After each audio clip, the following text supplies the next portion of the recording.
Hey guys, Kickassreaction here, and we are continuing on with the final piece of extra bonus content in Danganronpa 2 Goodbye Despair.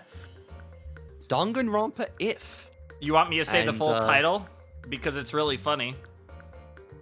Sure, why not? You can kind of see it. We're jumping into Danganronpa Trigger Happy Havoc IF. The Button of Hope and the Tragic Warriors of Despair.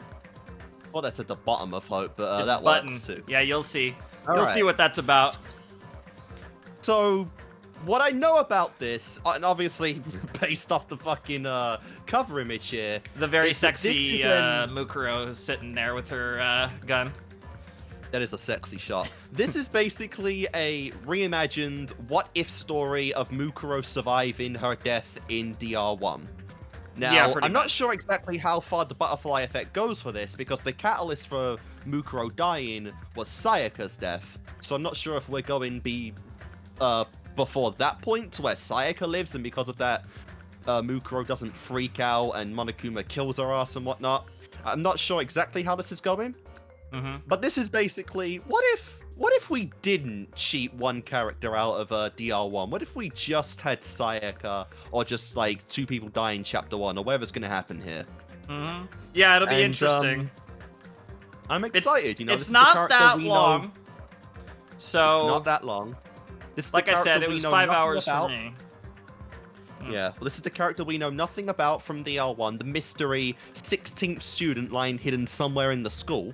Love it. And, yeah, I'm curious. I've always been a big fan of what-if scenarios anyway, so this is right up my alley. Sure. And I'm excited to get into this, so let's begin. As we can see, we don't have Junko. We have Mukuro and Junkuro. Okay, This is so Mukuro's design. a few things pretty right cool. off the bat before you go Ooh, we got a anywhere. character introduction. So you can read the thing at the very top. It is kind of ironic. From the beginning. No, the very top. references the characters who appeared in the novel. Oh, Danganronpa Zero. It'll be interesting. So immediately before we jump into anything else, any thoughts on that? Because this is a Trigger Happy Havoc IF, but it does apparently have references to characters in Zero. You did this after Zero. I'm gonna assume Yes. this is why. I did do this after Zero. I mean, with the Zero, it was kind of like, you know, obviously it goes between 1 and 2, but I did it after 2, and that's a common modus operandi. You did it the traditional way. That was after much deliberation. That's what I deemed. I still really don't know which is a preferable way to go. There's pros and cons both ways for sure. We even have the full title at the bottom. Very nice. Yes. And it's interesting though, but I'm just curious what you think of that and who or in what context you think that might be about. Given this is a Trigger Happy Havoc IF, that there is Zero we references. know how Mukuro acted in DR0. It was all based on Junko's instructions, so I mean... But like, when I'm we not talk quite sure, because even the persona she gave of Junko in DR1 was different from her persona of Junko in Sure. Zero, because she was being the true Junko there. It's interesting though, but I mean, I'm just like, obviously references to characters who appeared in the novel DR0. Junko and Mukuro actually are in DR1, so they're not, theoretically, they're not talking about Junko or Mukuro on that top part. They're saying like, references could be to Matsuda, because Sure. he likely was the one who made the inventions to mess with minds anyway, so Sure. you could see Mukuro and Junko probably talking about like the mind stuff and everything, the device that caused this tragedy in the first place. what's interesting the memory wipe and too, whatnot. when we get in, when we talk about the Neo World program, Obviously, Ryoko you- Atanase, Yeah, of if she course. kept the memory books, those could come up. Yep. I mean, those are, And, yeah. yeah. So I'm it's just curious about this interesting character introduction thing. because this is also the game or whatever basically saying, hey, you maybe should read Danganronpa Zero, which they already did in Chapter 6 of DR2. They keep doing this. Book, idiots. He keeps doing it. It's so funny, Kadaka. In this very game, he did it. Yeah, works cited Danganronpa 0 is one of the Dude, funniest things I've ever seen in a video game. We were saying before this how like they just put shit in to force the stuff to be translated. Yes. I'm wondering if it's because of spite that Zero still doesn't have an official translation. Who knows? But yeah, it probably never will now, since Danganronpa is, again, as far as I know, probably done, just because Kadaka and Uchikoshi, who's also a big visual novel guy, made their own studio. Tragic. And they aren't with That Spike is Chunsoft tragic. anymore. So I'm just assuming that it's done. I guess you never know. Like, they could always do but... So yeah, let's go into the character introduction. No, we can actually do that. Yes. So this is Oh gonna... my God, we got character bios! Let's go! Yep. There she is! So you might as well just go up to the top to Makoto and just read them one by one. But let's start with Makoto. Well, yeah, the good people are at the bottom, bro. Like, let's start from the top and work our way to the good shit. Well then why is Byakuya up here then? Okay, because... I mean, he should be at the bottom of the guys, because it does go guys, then girls, but yeah, no, that's a fair point. Alright. I love how just New World Order keeps blaring this whole time, too. I know. Like I said, you can tell what the DR1 music is in DR2 because it's so much fucking louder than the DR2 music. You can definitely tell that the DR2 music's more refined, I guess because he's the ultimate unlucky student. I like how both Makoto and Narito have a hoodie with a distinct red pattern on them. But anyway. This is Makoto Naegi, the ultimate lucky student. I guess. Not my ultimate lucky student. He's not even a lucky student. I know. He's a typical high school student with absolutely no remarkable talents or characteristics. He was randomly selected to attend Hope's Peak Academy from a pool of other unremarkable students. See, now, the weird thing is that this is what usually happens, but Nagito specifically says in Danganronpa 2, he was sought out by the Academy to be the lucky student. He was not selected at random. He was sought out. I will somewhat counter that in the sense that he might see it as being chosen randomly in a lottery is being sought out. Especially given the way he views luck. I don't know, because he always speaks about his luck very densely. So I feel like he would just say, I won from a lottery or some shit. I don't know. Hope's Peak would never look to sort out a useless man like me. Or something like that. Because I feel like if that was the case, they would have given him, like, a slightly different title. Like, a title that was a little less, like... You know, because the lucky student is literally... The ultimate oxymoron. Yeah. This is interesting. Were they scared we forgot who these people were by this point? Well, you know, as dumb as it sounds, there is the possibility that you haven't played Danganronpa 1.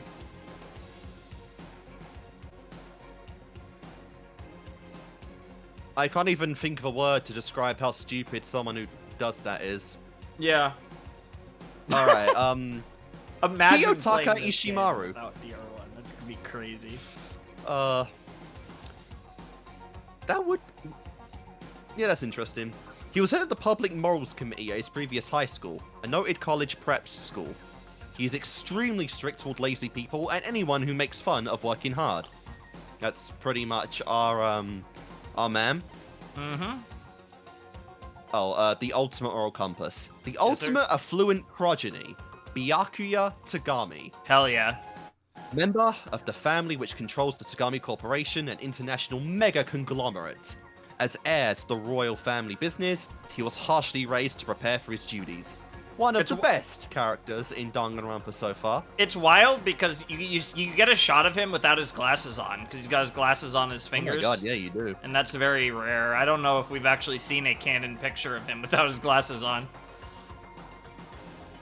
I don't believe we have. Still hot.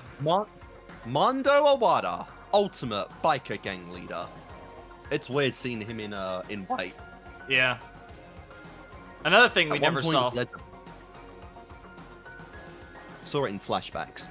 I believe. Maybe. At one point, he led the biggest biker gang in Japan. He's a classic rebel with a heart of gold. He was on it, and has his own strong sense of justice. He was also an undying admiration for his older brother. Hmm. And I clicked out of it. All good. Very fun. He was another one that left us too soon, to be honest. It's always someone leaving us too soon in Chapter 2. Chapter 3. Leon Kuwada, ultimate baseball star. Despite his refusal to practice, he has enough natural talent that pro baseball scouts have already started courting him. Even though he's kind of obnoxious, it's hard to hate him. He's alright. I like that description. Ifumi Yamada, ultimate fanfic writer. Okay. He has ultimate fanfic, same thing, creator. Well, the implication, so this is another one of those where the translation's a little weird. It's more to mean like he'd almost be like ultimate doujin creator, and like that could mean a lot of different things. Like it's not just like purely written works. I can't help staring at that fucking hair. But just making fan content based off of series and stuff in general. He's a certain charisma within the fan fiction industry and is very proud of the following he's cultivated. At a local festival, he sold over 10,000 copies of his latest creation, a stunning achievement by any measure. I believe he said that was his introduction, actually, in DR1. Very fun. Ifumi was cool. He was a nice guy. Yep. Oh my god, that hair. That's a cool shot. Yasuhiro Hagakure, ultimate clairvoyant. He relies on his own intuition to form his predictions, resulting in an accuracy rate of about 30%. He's been held back a few times, and don't trust him with money. He doesn't make good investments. No, definitely not. And now we switch over. All right. It's weird seeing her look like that. Yeah. Sayaka Maizono, ultimate pop sensation. She's the lead singer in a world-famous pop group. Though she's the darling of the generation, she's managed to maintain her sweet, down-to-earth nature. Now imagine her and Ibuki in a band. That would have been something. Would have been interesting. They seriously don't even say it in this game? Kyoko Kirigiri. I mean, it's a trigger happy havoc if, so it's gonna start from a point where we don't know what it is. Game? What if you haven't played the first game? Then kill yourself. I know. She's the ultimate student at the school whose ultimate talent is unknown. She carries an intense beauty, but her past and thoughts are shrouded in mystery. This is new. She's eating all the donuts. That's like a parody of Krispy Kreme, too. I know, we have that here. Yeah. I don't think we've seen that shot ever. Alright. These are, I think, Aoi... all, like, at least somewhat new, just to varying degrees. Aoi Asahina. She's a natural-born athlete. Her main focus is swimming, but at her old school, she also competed in volleyball, track, and more. She's a smiling, enthusiastic nature that keeps the others in high spirits, and her metabolism is of supernatural origin. To be fair, she does work it off like crazy, too, though. Yeah, but look at all these boxes, man. I know, that's insane. She probably has a bed made out of them. Alright. Toko Fukawa, ultimate writing progeny. Ultimate swimming pro. Yep. Despite her age, she's already a successful novelist. In actuality, she's a personality disorder that manifests itself as a serial killer personality known as Genocide Jack. I'm glad that's pretty much all we can say about her is her other better personality. Wow. Well, debate me if you think it. I got nothing to say. Sakura Agami, ultimate martial artist. Her father taught her martial arts since she was a little girl, and now she's become the strongest human being on Earth. Fuck me. She could 1v2 Akane and Nekomaru. There's your girl. You get to see her again! Celestia Ludenberg, the ultimate gambler, and her hand is very twisted there. Her petite Lolita appearance bellies a haunted... What do you mean petite? Is she petite? I mean, she has this like a small chest, and she's not like particularly He's like. taller than Makoto. Yeah, I can see it. Like, it depends on how you define petite. She's pretty skinny. Fair enough. Her petite elite appearance bellies a haunting temperament and a sharp, cortis tongue. She's a master of deceit, and her face is utterly indestructible. She is Japanese. And, in case you were wondering, she is the best. Yeah, okay, so Why? they used a lot of big words in that description. Haughty temperament, caustic tongue, inscrutable face. I guess it fits for she's her. Japanese. But... Yeah, she's yeah. Japanese. I love how they're like, we are going to spoil that in case you were wondering. That's the capitalized part there, so that's the most important. Maybe? Oh, give me Peek. Peek!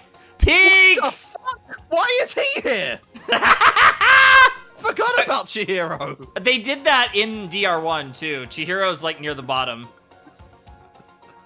They do that in DR1 as well. It's technically a spoiler, isn't it? I forgot about that. Yeah. I forgot he was pretending. I completely forgot his backstory. Oh yeah, no. Like they're gonna, yeah. Why Again, is he in the middle of them though? What? Yeah, I don't know, but we'll see here.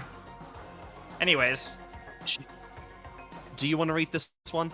Oh sure. Junko Enoshima, the ultimate fashionista. She's a charismatic model who has graced the covers of the most popular youth fashion magazines. However, her true identity is... Junko Enoshima, the ultimate despair! Hell yeah. She is also the ultimate waifu, because she is the ultimate everything. Oh yeah. Chihiro Fujisaki. She's very quiet, but has extraordinary talent when it comes to computers. Honestly, She's a also very consequential character in the Danganronpa universe. Like, we talk about, like, Yasuke Matsuda being very consequential. Chihiro also was a big part of how they developed the Neo World program, and obviously Alter Ego essentially acts as like the admin of the Neo World program, and like also Junko obviously made her AI based on Chihiro's. He didn't make the Neo World program. He was no. dead by that point. But they used the studies of people, including the three people that they referenced that were the most influential. Their research was Matsuda, Chihiro, and the Ultimate Therapist, who we have not met. Ultra Despair Girls anime or V3, I guess. Yeah, decent chance. But yeah, so that's a shot. Mukuro Ikusaba, the ultimate soldier, the 16th student, lying hidden somewhere in the school. Watch out for her. A combat specialist who has mastered handling various weapons. Ever since she was a child, she's had a special interest in mystery stories, and is completely engrossed by them. Interesting. Damn, she would have been friends with Kyoko if she survived a bit longer then. I didn't know she had an interest in mysteries. Yeah, that's new information. I think that's the only thing in this. I mean, it was still fun to read these and look at the cool fan art, or not fan art, just art. It feels like fan art. Again, I think all of this is unlockable in the first game. Those definitely are. Yeah, these are. I think all of these are. They might be. That might be the deal. I don't recognize all of them, but they might all be. Definitely quite a few of them are. I don't imagine they'd make exclusive stuff for this game for this. But yeah, this is our main character. And, so, I mean, it is just the nice DR1 cast, even though apparently there's references to DR0 characters. It is the DR1 cast. It's just going to be focused on the one that we barely got to see. So, yeah, whenever you're ready. I am excited. Let's begin. The Monokuma Theater, really? Okay, so we have not talked about who's going to Oh. voice who at all. We didn't talk about. I assume you're going to be How did we not Mukuro. think about that? But who's gonna be Monokuma? Who's gonna be Junko? Who's gonna be like just all across the board? That you make a good question. We just saw the character list. It's all them, and obviously Monokuma as well. I didn't even think about that. To be Yeah, honest. we just kind of jumped in. And I was like, yeah, who's gonna be who? I mean, we could approach this one at a time, but yeah, probably best to. I mean, 'cause you we have to our be own Celeste. voices I mean, there's for like each certain guy. things. Like you have to be Celeste, obviously. Sure. But like, yeah, I mean, for the most part, it's pretty open-ended. All right, we'll get to it when we get to it. So who's gonna Now, be who's Monokuma? Monokuma? Yeah, that's the start. How are you? Like I said, this is Um, your show, so it's pretty much up to you. All right. If I'm gonna be Mukuro, you can be Junko and all associations with her. Okay, sure. All right, so Monokuma's monologue. The world is full of ifs. If Adam hadn't tied the knot with Eve, society as we know it never would have been born. The world that everyone lives in is just one outcome among countless ifs, and will continue to be a muddled world overflowing with infinite ifs. Bro's just playing the Watcher right now. If is what's in miso soup, you know? What lies beyond this point is a scary world filled with iffy stepfathers who abandon their families. Damn. A Klein bottle where the inside and the outside are filled with uncertainty. I love how you said stepfathers. Yeah, I wonder if that's actually implying something there, Monokuma. But don't break it, okay? Well, will we get an answer to the question why they have different surnames? It'd be so expensive that there's no way you'd ever be able to pay me back. But no matter how you look at it, ifs are simply worlds like any other. No matter how hypothetical the story may be, the future is the only thing that's truly foggy. Okay, Miss Analyst. And the past is more solid than a frozen banana.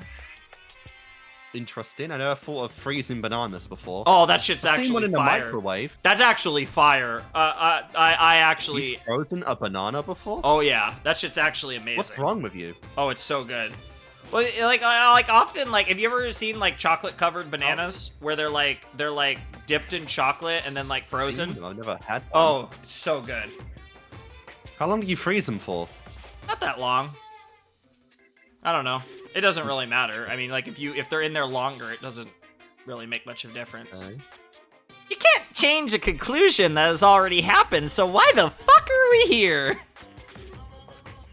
Even But- if you see a world that may have existed, it wouldn't affect the people living in reality. So again, what's the point of this? Because if is only if, after all.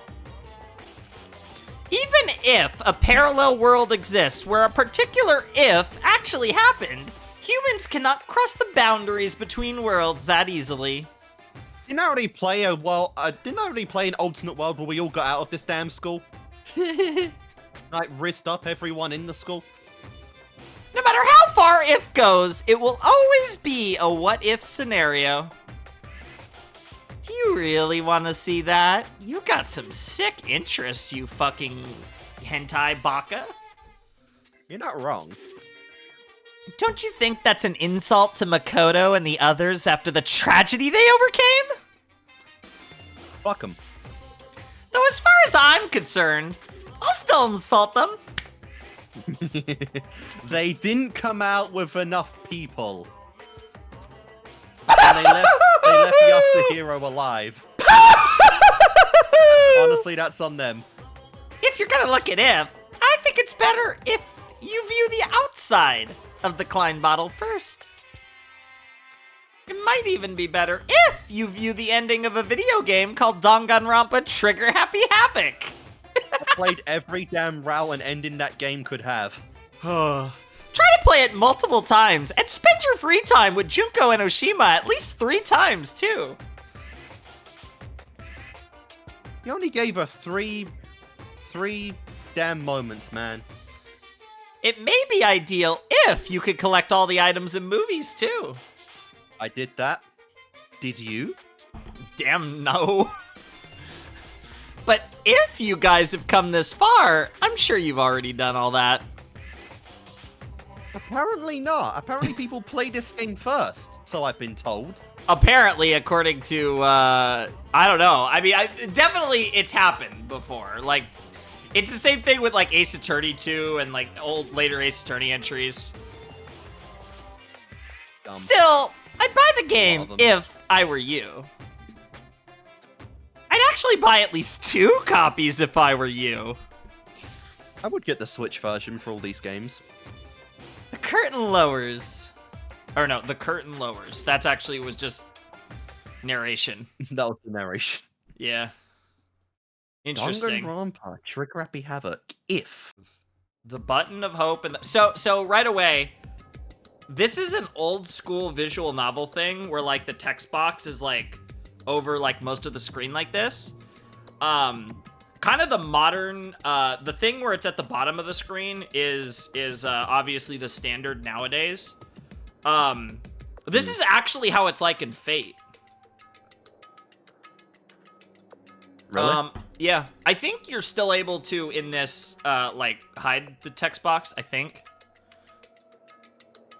But I might be wrong. I don't think I can. Yeah, I don't know. Insert bookmark. Yeah, you could save essentially. Well, anyways, so this is Makoto. So who's Makoto? I think this is actually an exclusive angle because in the base game you couldn't see the monomal There will machine. be stuff like that in this. I mean Makoto. And who wants to be the narrator too? I mean, I'm fine with being the narrator if you want me to be. Sure, why not? Because that's gonna be a lot of talking. I guess it'll be Makoto. Yeah, it makes probably the most sense. What should I... Well, it's just my voice. What should I do with this? Makoto Naegi was at a loss. Despite his hesitation, his situation was extremely simple and composed of 3 key factors. The first factor was that Makoto was currently locked inside a school. With many... This is also interesting, too, because we don't get narration like this in Danganronpa games. This is, like, again, very different vibe. Visual, yeah, light novel. Yeah. Trapped inside a school with very, very beautiful women. Mm-hmm. Why are we trying to leave? Hope Speak Academy is a school for the privileged elite, and each student attending possesses ultimate talent. Makoto was chosen to attend Hope Speak Academy by a lottery held to select the ultimate lucky student. When he arrived for his first day of school, he immediately lost consciousness, and when he woke up, he saw all the exits and windows had been sealed shut. The next factor was Monokuma, a mysterious robot bear being operated by the mastermind, and the announcement he made to all the students. You'll be living your whole life in this academy, he declared. Yes. If you want to leave, then kill someone and become the Blackened. This strange remote-controlled robot was telling Makoto and his fellow Ultimates to start killing each other in exchange for their freedom. They learned that more than one Monokuma exists, and that each one contains a bomb to prevent anyone from attacking them. On top of that, Monokuma announced that anyone who attempted to harm him would receive punishment. Punishment! Yes, sir. The third and final factor was the red button that Makoto was currently holding in his hand. The words escape button were crudely written on this button in marker. Wait, really? We have that now? Well, it is called the Button of Hope and the Tragic Warriors of Despair. What? How? What? This is the start? Is this the end of the story? And though the first 2 factors were certainly causes for panic, Makoto only seemed at a loss over the third. During his free time, Makoto noticed that the school store was open. Oh, my bad. And his curiosity got the better of him. He was overwhelmed by the disjointed atmosphere upon entering, but his attention soon focused on a strange vending machine. The words Mono Mono Machine were written on it, and it seemed to accept the strange bear-patterned coins they sometimes found inside the school. I love that that's actually a canon thing. I know. There's just fucking money hidden all over the school. That's such a Kodaka thing to make that actually part of this. It seemed like a bad idea, but Makoto thought there might be a chance that this machine could dispense some way of escaping the school. And so, he inserted the only coin he had into the coin slot. And the result was the escape button mentioned earlier.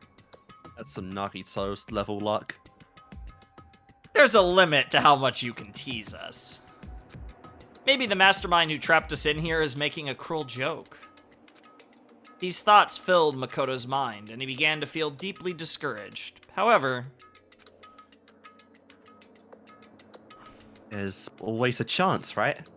Makoto was just an ordinary boy, and he only gained entry to Hope's Peak Academy through a lottery to find the ultimate lucky student. Maybe that luck was the real deal. You can read that. If this button is real, maybe I can let Sayaka.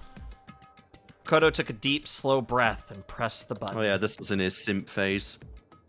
And yeah, like you said, there was quite literally a button at the end of DR1 that he had. There's a whole graphic, like visual of him with the button. Yeah. Instantly, pain burst through his entire body.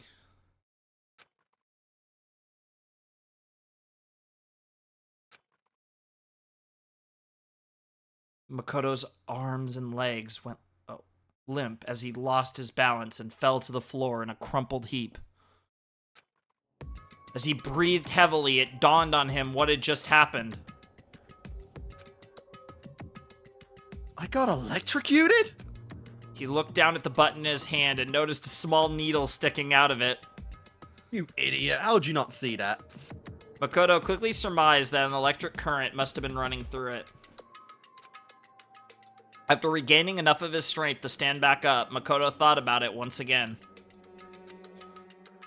I should have known it was a fake.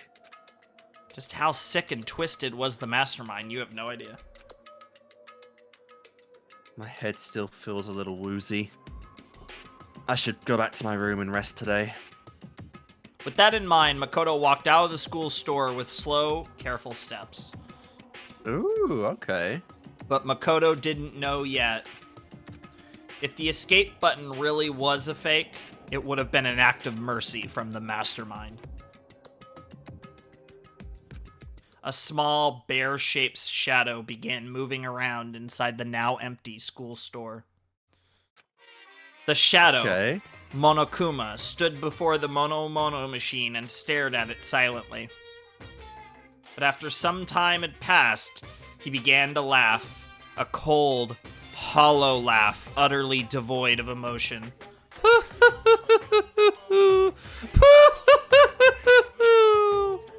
What are you up to, Monokuma?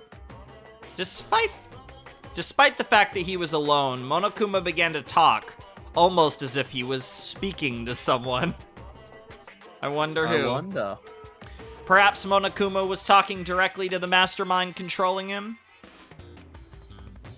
I only put that in the Mono Mono machine because I thought it'd be interesting if one of the last few survivors happened to win it. Wow. But with a success rate of 0.0000001%, I never thought anyone would actually win it. Perhaps I should have expected the ultimate lucky student to overcome such impossible odds. Or the ultimate gambler. Monokuma started blushing and breathing heavily for no apparent reason. Because he, much like everyone else, is a pervert. A robot like Monokuma doesn't need to breathe, but because his technology is super advanced, he can express himself like a living creature. Makoto was chosen through a lottery, and now he's won the escape button through a lottery. This is obviously impossible, right? Is this what a miracle is?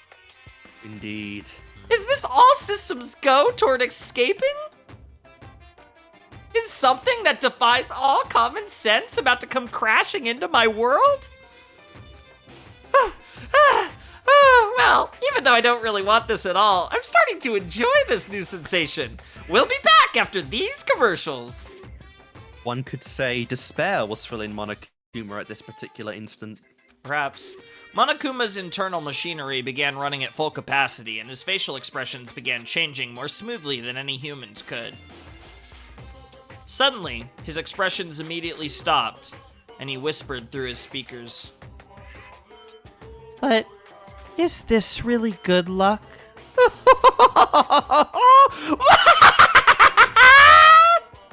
After muttering something so ominous, Monokuma's loud, screeching laughter rang jarringly throughout the room.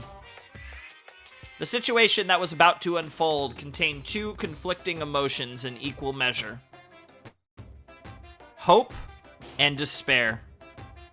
Yes.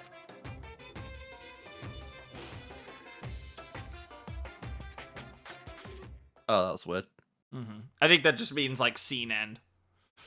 The next day, nighttime, student dormitory, Makoto's room. What a lovely clean room. It's been so Makoto- long since I've seen this room. Makoto Naegi lay on his bed, desperately struggling with the despair and hope churning within him. I like how he's got that replica sword still now. Monokuma had forced the students to each watch a DVD earlier that day. Oh, we are literally going to right before Sayaka's ploy.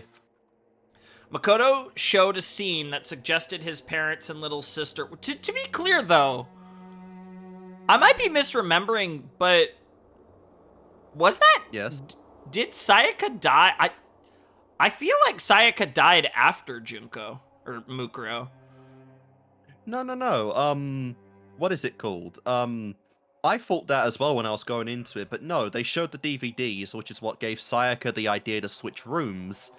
And that's what her motive was, to kill everyone. And then when they saw that she died, Junkoro put on the act of like being freaked out and whatnot, and then to get herself out of the game, she attacked Monokuma.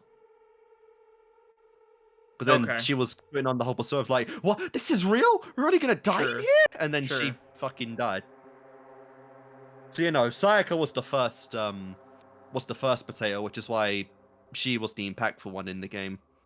I'm just checking. I remember it, boy. You dare doubt me? Yeah, that's not... I love how the first thing I pull for doesn't actually say. That's pretty funny. Yeah. Okay, yeah. Yep, that is... Yeah, okay. I just wanted to check, to be sure. I remember it. Yeah. Makoto showed a scene that suggested his parents and little sister were in danger, and he now found himself determined to leave the school. Don't worry, they're dead already. So it'd be interesting to see, do you think, so do you think, like, Sayaka's gonna die in this? Do you think the branch point is going to literally be where Mukuro died? I mean, or is it gonna be before, like, something else? Because, I mean, obviously, we've had the branch point that he got the button, and that shocked him, and, like, that's the branch point. But, like, beyond that, so far, that hasn't, like, we haven't butterflied at all from that. I mean, it's possible, he just doesn't open the door to Sayaka in this one, and then her ploy doesn't work. Yeah, we'll have to see. It seems the other students were forced to watch shocking videos of their own. Videos so shocking that they were now determined to escape the school too. And we never found out what any of those were. Even for the survivors. Even if it meant... I mean, we found out Sayaka's, but that's it. Even if it meant sacrificing someone to do it. However, it was obvious that these videos were part of Monokuma's trap. As long as a student killed someone, they were allowed to graduate and leave the academy. It seemed that the mastermind controlling Monokuma was hell-bent on making the students kill each other. But right now, Makoto was most worried about Sayaka Maizono, who seemed to be incredibly distressed after watching her DVD. Sayaka wasn't just the ultimate pop sensation. She was also Makoto's classmate when they were students at Blackroot Junior High. The first time they ever, like, confirmed their junior school? Her optimism had been encouraging Makoto these past few days, and he was becoming a similar source of strength for her as well. If nothing else, I at least have to save Sayaka. As soon as Makoto thought that, he suddenly felt a small headache. Huh? Was he still reeling from being punched by Mondo the other day? Or was this a side effect of being electrocuted by the escape button? You have not had a good few days. No. It only gets worse, at least in the canon timeline. As Makoto pondered these things, the pain slowly subsided, and he returned to his determined thoughts of escape. Anyway, we all need to work together and... Huh? At that moment, Makoto realized his goal had changed slightly. Oh. We all need to? Ideally, it would be best if everyone survived together. However, aside from Sayaka, Makoto had never met the other students before. He didn't know if they could even be trusted in the first place. Whoa, whoa, whoa, whoa! What are we doing? Hajime Hinata action right now? What the fuck? We're cooking. Let him cook. We're actually, like... Okay, cook. But it's that moment that, so it's kind of the opposite. It's like he just, without even thinking about it, was like, we all need to escape. But at that moment, he trusted them without even an ounce of suspicion. He believed they were worth helping, even at the cost of his own life. Just like Sayaka. Why? The headache struck again. As if all the blood vessels in his brain were being individually sliced open. Why did I just think that I could trust the others as much as I could trust Sayaka? Makoto tried to figure out why his thought process had suddenly changed. Is he going to get his memories back? Maybe. Did that jolt fucking undo the brain wipe? I mean, it did come from Monokuma in some sense. Like, it was a prize in the Monomono machine, so... Yeah. Something was wrong. The throbbing pain in his head seemed to synchronize with a strange feeling that something was approaching him. As a ray of light began to form within the dark recesses of his own mind, the doorbell rang. Oh, someone's here. He quickly got out of bed, but that only made the headache worse. With no concern for his safety, Makoto carelessly opened the door to his room and came face to face with... Sayaka. Who's Sayaka? Me? Yeah, you can be Sayaka. I'm really sorry to come by so late. Sayaka! The pain. Sayaka! What are you doing out so late? The moment he saw her face, the pulsating pain in Makoto's head began accelerating. He felt like his world was being torn apart from the inside out. Sorry to bother you, but something really weird just happened and... Makoto? What's wrong? You don't look so well. Sayaka was pale and had been trembling when she came to Makoto's room, but she seemed surprised to see that his complexion was worse than her own. Jesus Christ, is he about to just kill over? That would be funny. I mean, I guess that could be one interpretation of escape. That would be crazy if that's how it... I'm fine. It's just my head. Makoto couldn't finish his sentence. His eyes rolled back into his head as he lost consciousness and slowly fell to the floor. What the fuck? Oh my... Oh my god, tonight she was planning on killing someone tonight. Well, there you go. That might be how we don't have that happen. There's your pound of flesh. There's your meat sack. And Sayaka's beautiful voice let out a scream as she stood over Makoto's body. Well, not exactly who I plan to kill tonight, but we can improvise.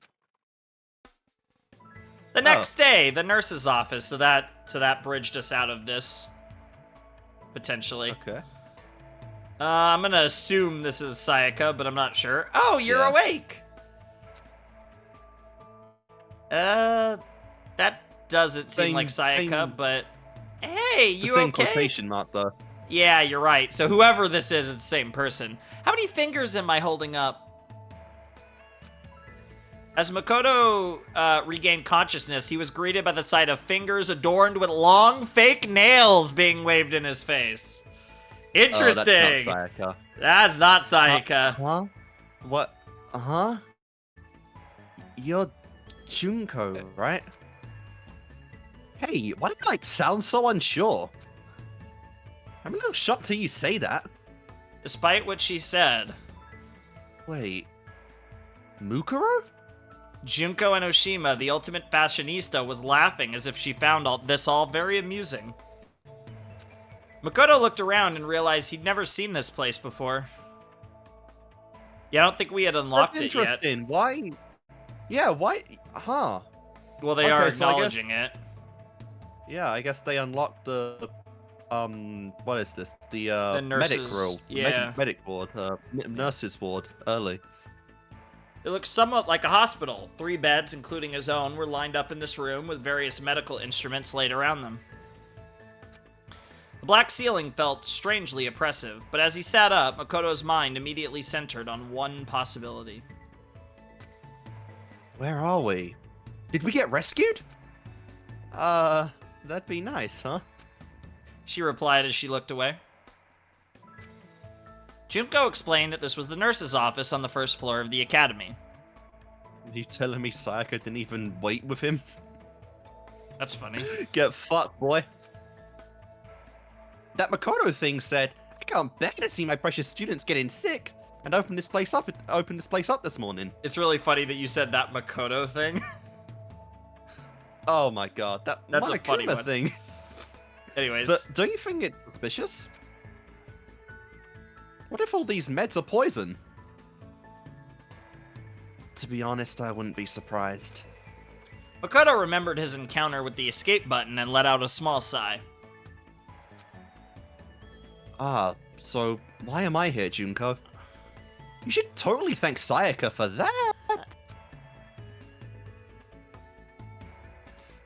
She was here the whole night taking care of you. She was?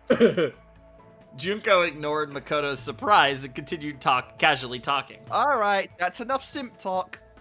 Yep. But then Taka got all fired up and was like, we should take turns watching over him. Nice. I just happened to be on duty when you woke up. Well, and even then, only because Byakuya ditched. I see. Thanks.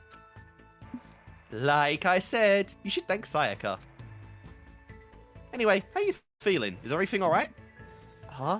Makoto thought about it for a moment and remembered what he had been thinking about just before he lost consciousness. This is kind of weird, but... Actually, it's a really weird question, but... What's up? Junko. We've never met each other before, right? Oh dear, what? What? Huh? How is Junkaro going to deal with this? Upon hearing this, Junko's eyes widened, but a few seconds later, she began to laugh. Oh wait, wrong laugh. Oops, fuck. Huh? Are you for real? That pickup line is like, so totally played out, you know? Even though she was grinning, a serious look came over her face. Just so you know, you shouldn't expect anything like that from me. No, that's definitely I know her saying this. I know I look this way, but I take my virtue pretty seriously. Barker. Wow. No, I mean, I never expected... Well, that's what I figured. It's obvious that you're a total mega male anyway. Damn. Oh, I'm on the wrong voice. I'm on the wrong... Wait, what? Who's speaking right now? So it was Junkaro, Makoto, Junkaro. Junkaro's Okay. saying I'm not gonna give you my pussy, and then Makoto's like, no, I didn't, and then she's like, well, yeah, you're Omega male. I kind of knew that. Makoto and Junko continued to talk to one another. Although he wondered why Junko was talking to him instead of leaving to get the others, Makoto didn't question it. He just wanted to talk to someone. Anyone. As long as he interacted with his fellow students, he believed he would learn the truth about what was going on inside his head. 10 minutes later, Junko mostly talked about alpha males and omega males, her time being homeless, and about her past and her dreams for the future. Interesting. Okay. The last topic was a lot heavier than the previous ones, but Makoto's calm demeanor seemed to cheer her up. She smiled sincerely and said softly, Thanks, Makoto. Maybe it was a sign of gratitude for listening to her troubles, but she kept that same smile as she blurted out something horrifying. In return, I promise that if I do decide to kill someone, it won't be you. Don't say scary stuff like that! At least that's what Makoto thought. But scary stuff like that. But the words that came out of his mouth expressed a different sentiment. I see. Thanks. But I wouldn't want you to become the Blackened in the first place. For some reason, Makoto felt like the murderous words that came out of Junko's mouth seemed like a natural thing for her to say. Oh, my kill count is almost as high as Jill's. She seemed very surprised by Makoto's response and quickly blurted out, Huh? Are you serious? I was just kidding. Oh yeah, of course. Sorry for acting weird. No worries. Let's just chalk this up to you being woozy from your recovery. She returned to her usual bubbly self, let out a big stretch, and turned to Makoto. Oh, wanna fuck? Wild. I'm gonna get going now. Make sure you don't get killed before the next person arrives. After seeing her off, Makoto laid back down in the bed and started thinking to himself. Oh fuck. What is this strange feeling? Arousal? No, he's felt that many times now. This is different. Fair. His dull headache continued as his thoughts began to blur. Okay, it does kind of... Okay, so the butterfly effect has happened now. So Sayaka, not dead. Leon, not blackened. And Junko, not gonna die. But it feels everyone's like alive at this point. He's getting his memory in some capacity back. I was just talking to Junko, but I feel like I was talking to someone else. Who is she? Because he would have had interactions with both Junko and Mukuro, obviously, and it feels more like Mukuro than Junko, I guess. Worth. Yeah. Yeah. The more he thought, the more it felt like his memories were sinking into a thick swamp. Each throb of pain pulsing in his head felt like a wave on the surface of that swamp. What is this feeling? It felt very unpleasant, as though someone's voice was screaming at him from inside his head. Makoto tried to organize his thoughts and go over everything that had happened to him.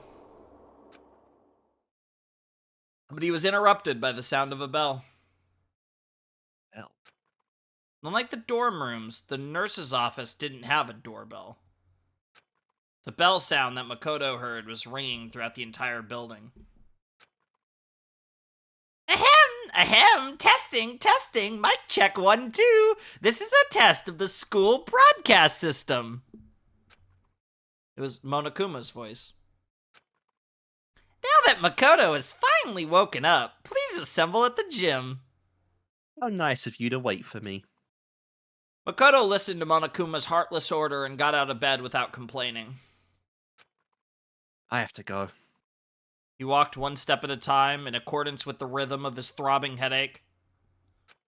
Slowly, he walked forward, not knowing if where he was headed was heaven or hell. Bit of both. Yeah, it's debatable. The gym. The gym. No idea. Just go ahead. Sayaka. Yeah, maybe. Could be Hina as well. Could be almost any of them. Not Byakuya, though. Well, it's not Kyoko. It's not Kyoko. Yeah, there's a few of them it wouldn't be, but it could be. It's not Celeste. It could be Hina, it could be Taka, it could be Sayaka, it could be, it could be a fair few people. Just say it. You alright? Yeah, it was Sayaka. Sayaka ran over to Makoto. A lot more masculine than I remember. Sayaka ran over to Makoto as soon as he entered the gym. What are you, a JoJo character? Honestly. Yeah, thanks. Sorry about yesterday. I guess I really worried you. Please don't apologize. I'm sorry too. I barged into your room when you weren't feeling well. Yeah, this is probably where this is probably where we're gonna have to decide, like, pretty much all the characters, 'cause they're all gonna be here. And they're probably all gonna get some lines. Oh boy. Now that you mention it, what happened yesterday? Sayaka looked away for a brief moment, but immediately turned back, smiled her pop sensation smile, and shook her head. It's nothing. I'll tell you some other time. I was just planning on framing you for murder. You know, the usual. Yeah, something like that. Huh? While they were talking, Kiyotaka Ishimaru, the ultimate moral compass, stepped forward, pointing an accusatory finger at Makoto. Alright, so who's gonna be Taka?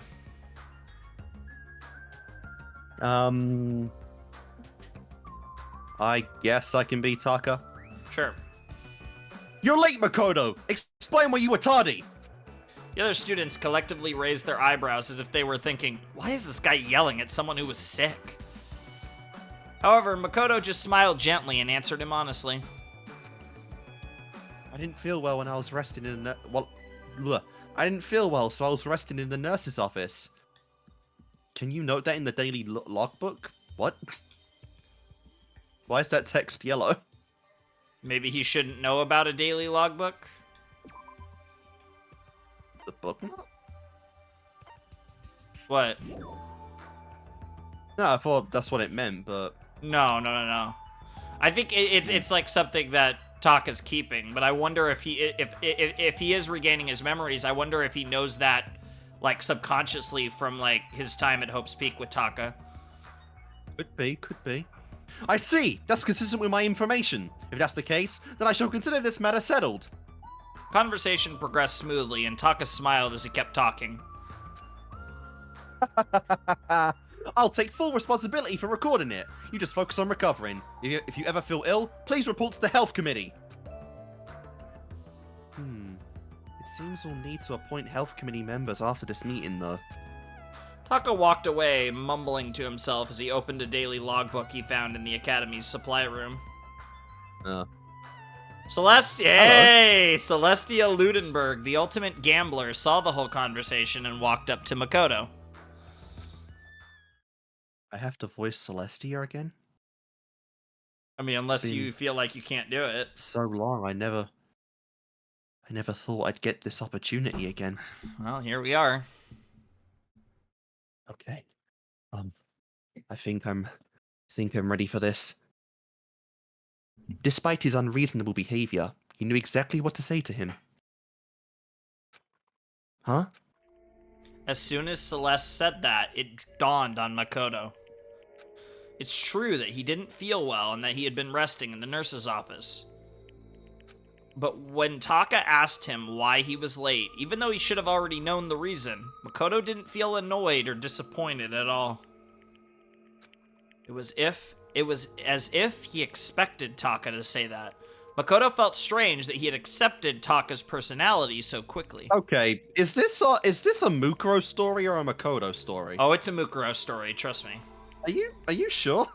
Dead sure. Just watch. Let's just keep going. All right. Let him cook. He couldn't understand why he asked Taka to do something as unnecessary as recording it in the daily logbook in the first place. Why did I say that? It's like I was used to it. His response to Taka's demands came as naturally to him as breathing. Bro, if we actually get him, like, full-on memory back, maybe we'll get some confirmation if he was with anyone. Did he pick Sayaka? Kyoko? Mukuro? Junko? Hina? Sakura. Definitely Sakura. Why? Every time he tried to think about it, his headache grew even worse. As Makoto struggled to think through the pain of his headaches. Oh my god, the fucking bear. A black and white stuffed animal jumped out from behind the gym's podium and began twirling around as it spoke in a cheerful voice. Hey guys, is everyone here? He sounded like he was about to lead the students on a field trip, but not a single one of them had a smile on their faces. What is it this time? Literally could be anyone. Yeah. This is Hero. Okay, yeah. Who's Hero? You can be Hero. Are we gonna hijack a cruise ship and run into a gigantic worm, man? Yeah, man. Of course, there was one exception. Yasuhiro Hagakure, the ultimate clairvoyant, still believed that their current situation was some kind of planned event. Of course. It was a planned event. I mean, that's true, but Monokuma just ignored him and continued to address the students with his adorable voice. Today I'm gonna tell you all about our wonderful academy system. System sure sounds like a great word, don't you think? I like to topple systems. It reeks of danger, just like a bear. I want you all to trample over the deaths of your friends and grow up to have hardened hearts. That's deep. It's good to be a little naughty. I want you all to grow poisonous personalities. After making his nonsensical introduction, Monokuma moved on to the next topic. With this, he began providing a detailed explanation of the most vile system in the school. The class trial. Interesting. We're still getting that. No! You can't just kill someone. You gotta kill someone without anyone else finding out you did it. It's kind of weird, because last time he only said this after a Blacken was already established. Yeah, but now we're kind of, yeah, because yeah, so I'm assuming, what's weird about this is probably what the original plan was, but then, like, Sayaka got to the killing real fast with Leon. Actually, so, if you remember, the plan was for Sakura to kill someone, but Sayaka yeah, beat her to it. Yeah, I know, but there was probably a plan to, like, introduce this whole concept and then, you know, get to all that. That's also kind of weird how now Sakura's failed to kill someone. Yep. Without any reason or excuse. Monokuma talked about his horrible graduation program with casual indifference, but because a killing hadn't happened yet, his lecture didn't instill any despair in the students, sure.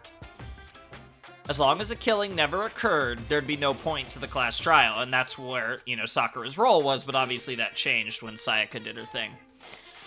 But no one could really say that a killing wasn't going to happen.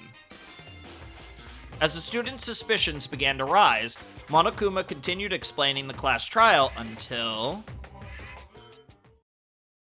Makoto, Sayaka, who are we thinking? I guess Makoto. Okay.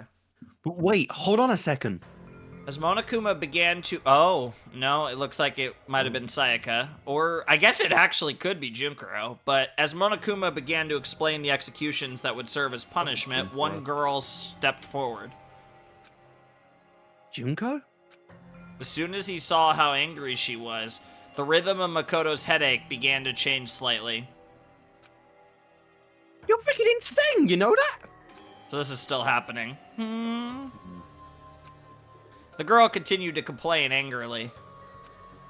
She seemed completely different from the smiling person Makoto saw in the nurse's office. Huh? Is Junko always like that? No, she's different. That's how Junko acts, but... Is that person really Junko? What the hell was the payoff here? Is he just gonna out her? Is he gonna, like, just out everyone? Like, what? Let's see. Let's see where it goes. Huh? Wait, what am I thinking? As Makoto struggled with his headache and confusion, Monokuma and the girl continued to argue. What? Are you saying you're not gonna participate in the trial? Only punishment awaits such blasphemy. What? Punishment? I don't know, throw you in a deep, dark, scary prison or something. Different. The strange feeling he felt was now directed at Monokuma. the hell? Was he gonna put that together too? Maybe. Prison? No, they aren't that kind. What? A series of images flashed in Makoto's mind, and at first he thought it was some kind of parade. But he quickly realized that was a mistake. The Reserve Corps students, right? You gotta show us. What looked like lights were actually buildings engulfed in flames. The red decorating this scene seemed to have come from human bodies. Oh, you're not even gonna show us. Despair. It wasn't confined to the Academy or even to Japan. Images of worldwide death and destruction flooded Makoto's brain with every throb of his headache. Seen this before. Besides the indescribable violence taking place in all these images, there was one thing they had in common. Who are they? They're... Rampaging terrorists wearing black and white masks were wreaking havoc in these images. They are despairs. They took everything. Money, valuables, lives, families, dignity, the past, the future, and possibly even hope. The masks these terrorists were wearing perfectly resembled the face of the stuffed animal arguing with the student before him.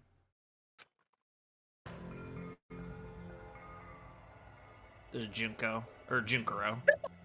Say whatever you want. I'm not gonna be part of this. Don't be so selfish. You're the one being selfish. Kill whoever you want. It's got nothing to do with me. The evil standing here before me. I'm trembling with fear. Yeah, Mook and Junko. But I won't give in to such evil. It's my style to stick it out and resist till the very end. Oh dear me. If you really want to get out of here, you'll have to go through me first.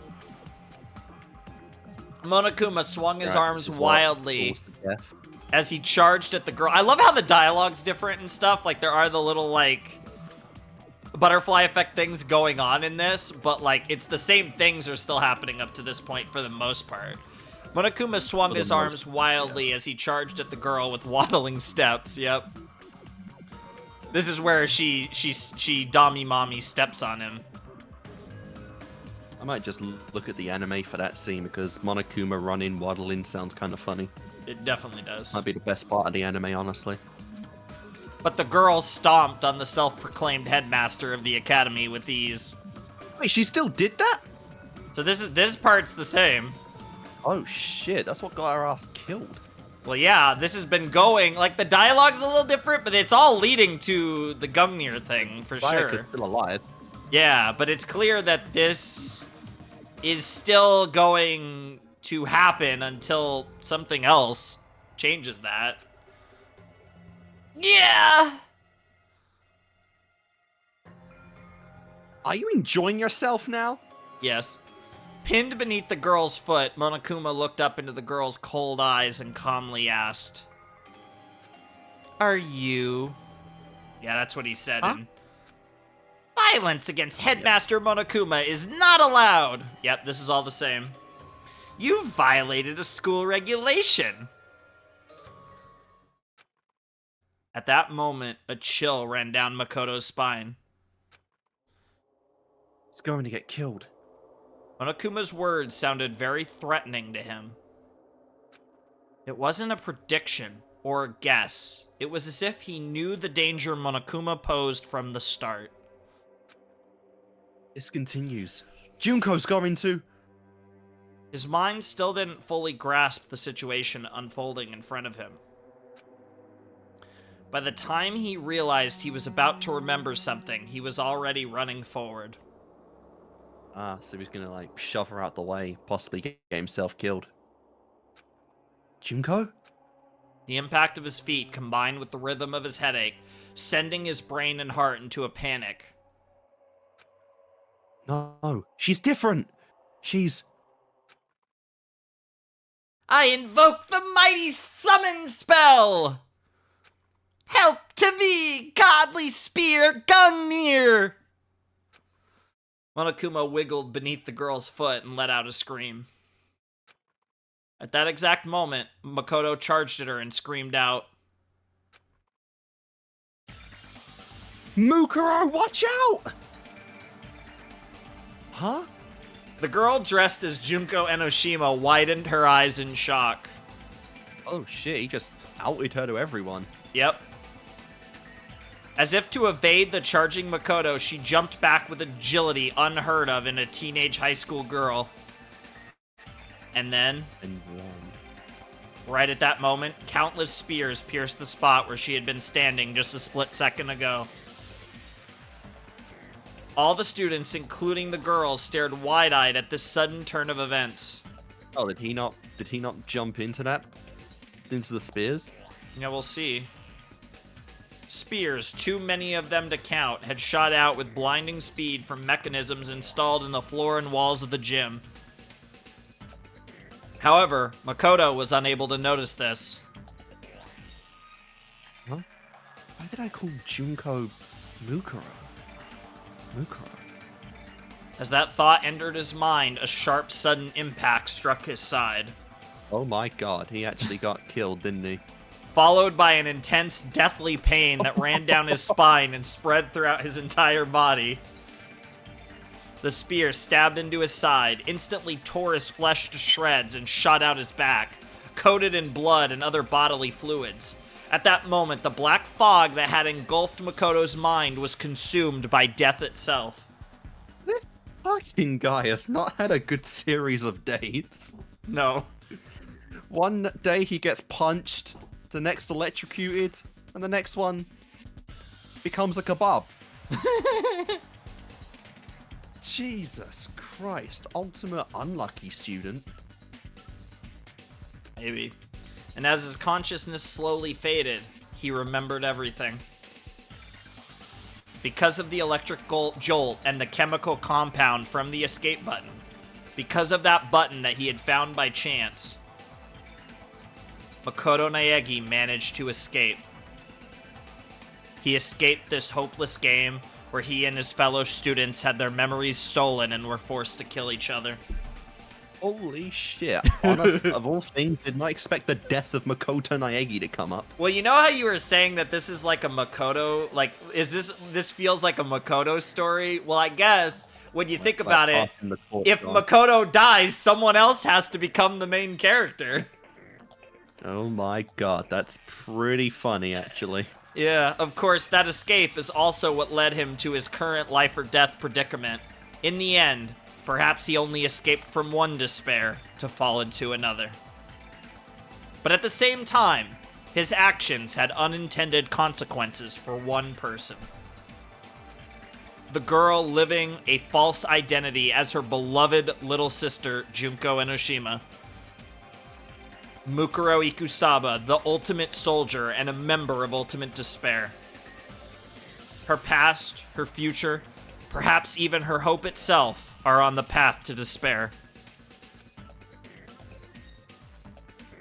And so, the curtain falls on Makoto's story for now. For now? For now. From this point, this story is about a certain girl. Is he dead or not? They actually didn't make it clear. Like, they implied it, but they didn't. I mean, I get we're getting a main POV change, but like, bruh, what?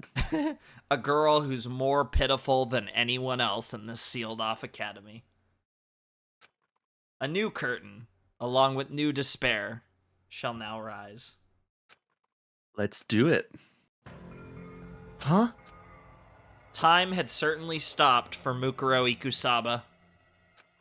It was as if everything around her had frozen perfectly still. In the past, she was known as the Ultimate Soldier. She'd experienced this feeling before. So this is going to be interesting, because now we're in the part of the story where we're actually, I think, going to discuss more, because all of that was basically Chapter 1, DR1 stuff, just with a little bit of altering. But now we're officially in the Mukuro POV, and things are drastically different from DR1 now.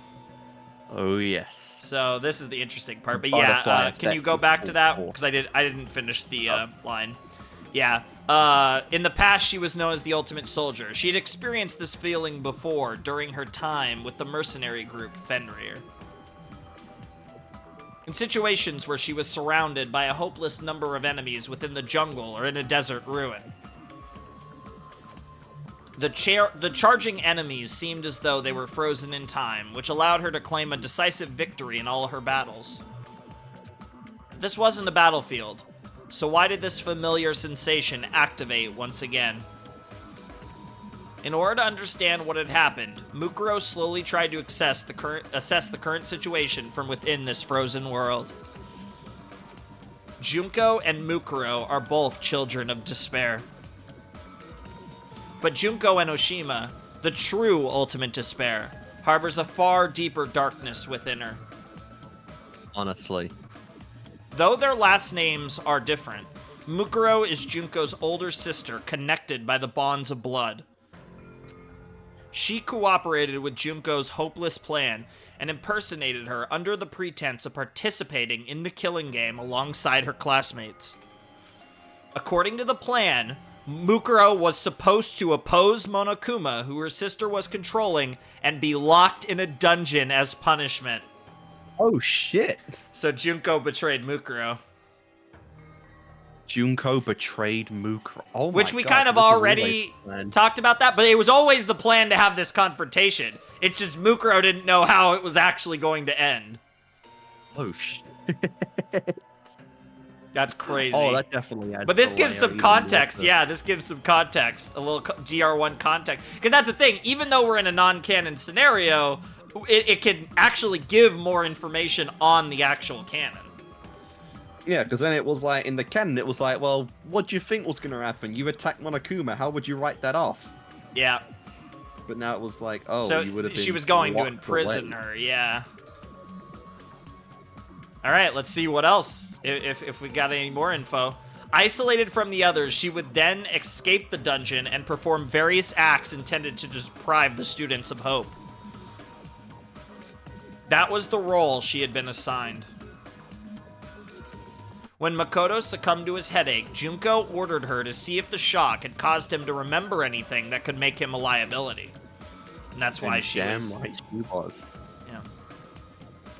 He woke up as she was tending to him, so she made small talk with him, but she didn't notice any change in his behavior. Until this point, she was certain that there shouldn't be any problems. Nothing could possibly go wrong. She Nothing stomped could on possibly go That wrong. makes sense, though, because, of course, Junko, Mukuro would know better than anyone just how good Junko's plans are. So, you know. But she thought she could trust Junko at all. But she Maybe didn't she know. was a fool. But the part that she didn't know was she didn't know Junko's actual plan. She stomped on Monokuma like her sister ordered her to do and flawlessly spoke the line she was taught to memorize. Oh my God, how down Oh, to yeah. the last letter? Oh, it's Junko. Of course. Afterwards, she would fall through especially someone playing her. It's like, come on. Afterwards, she would fall through a trapdoor into the dungeon and remain isolated from the other students. I love it too, because in DR1, Junko talks about how like Mukuro played her so horribly. It was like so much worse than she calculated. So it was like she was like, yeah, so I decided to get rid of her, you know. So that's why, just because she pissed her off unintentionally. Basically, yeah. That was her role. She hadn't done anything wrong. The ultimate analyst could not predict I love how shittily someone would interpret her character. Mukuro, yeah, she literally says it was even greater than I calculated. Those were her exact words in DR1. That is incredible. So even like little things like that do tease kind of what you learn in Zero about her. There were no problems. There were no problems. She repeated that. Dude, this is so great because you can see that like how Mukuro feels about Junko internally through this. She's like, did I fail my goddess? Yeah. Into despair. Because she's thinking like, but the thing that she keeps thinking is like, did I fail my goddess? My beloved youngest sister. Yeah. Oh, it's so Betray me? good. She repeated that to herself over and over like a silent prayer. There's this feeling of despair. Is that what we're doing to people? Holy shit, that doesn't feel good at all. That would be funny if that's where this is going. We're the bad guys.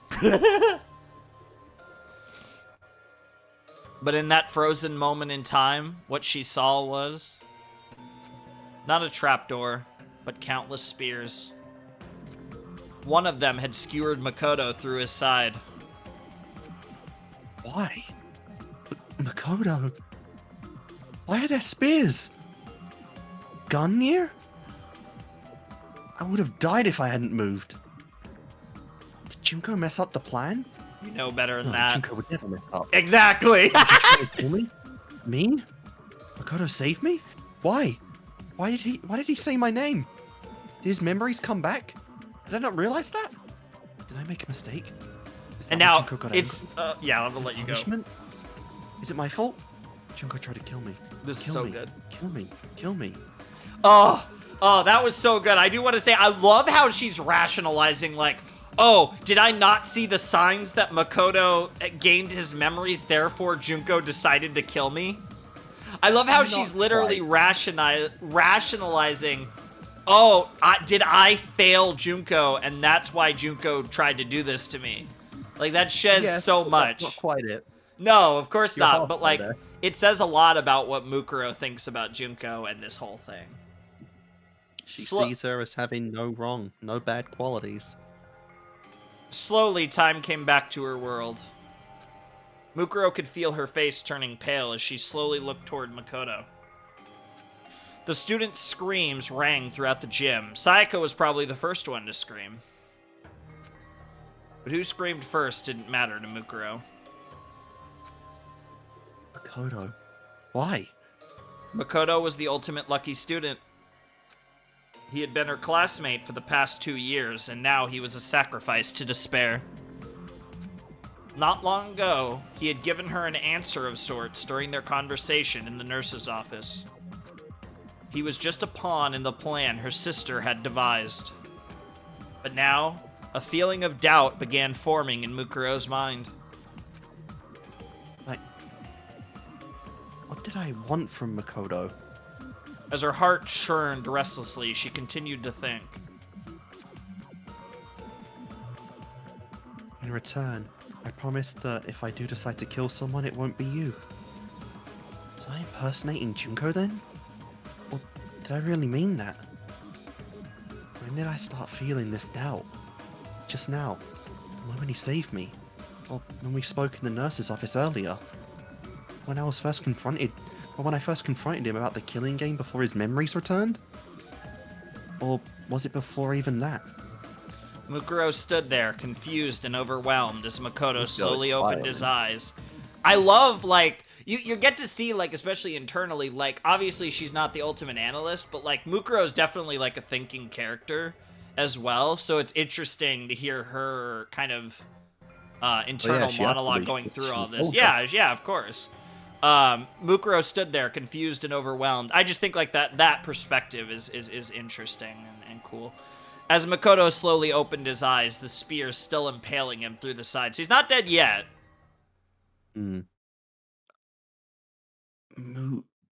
Mukuro? Makoto! Are you okay? Mukuro was no longer impersonating shit. the ultimate fashionista. Oh shit. Looking up from the floor of the gym, Makoto asked,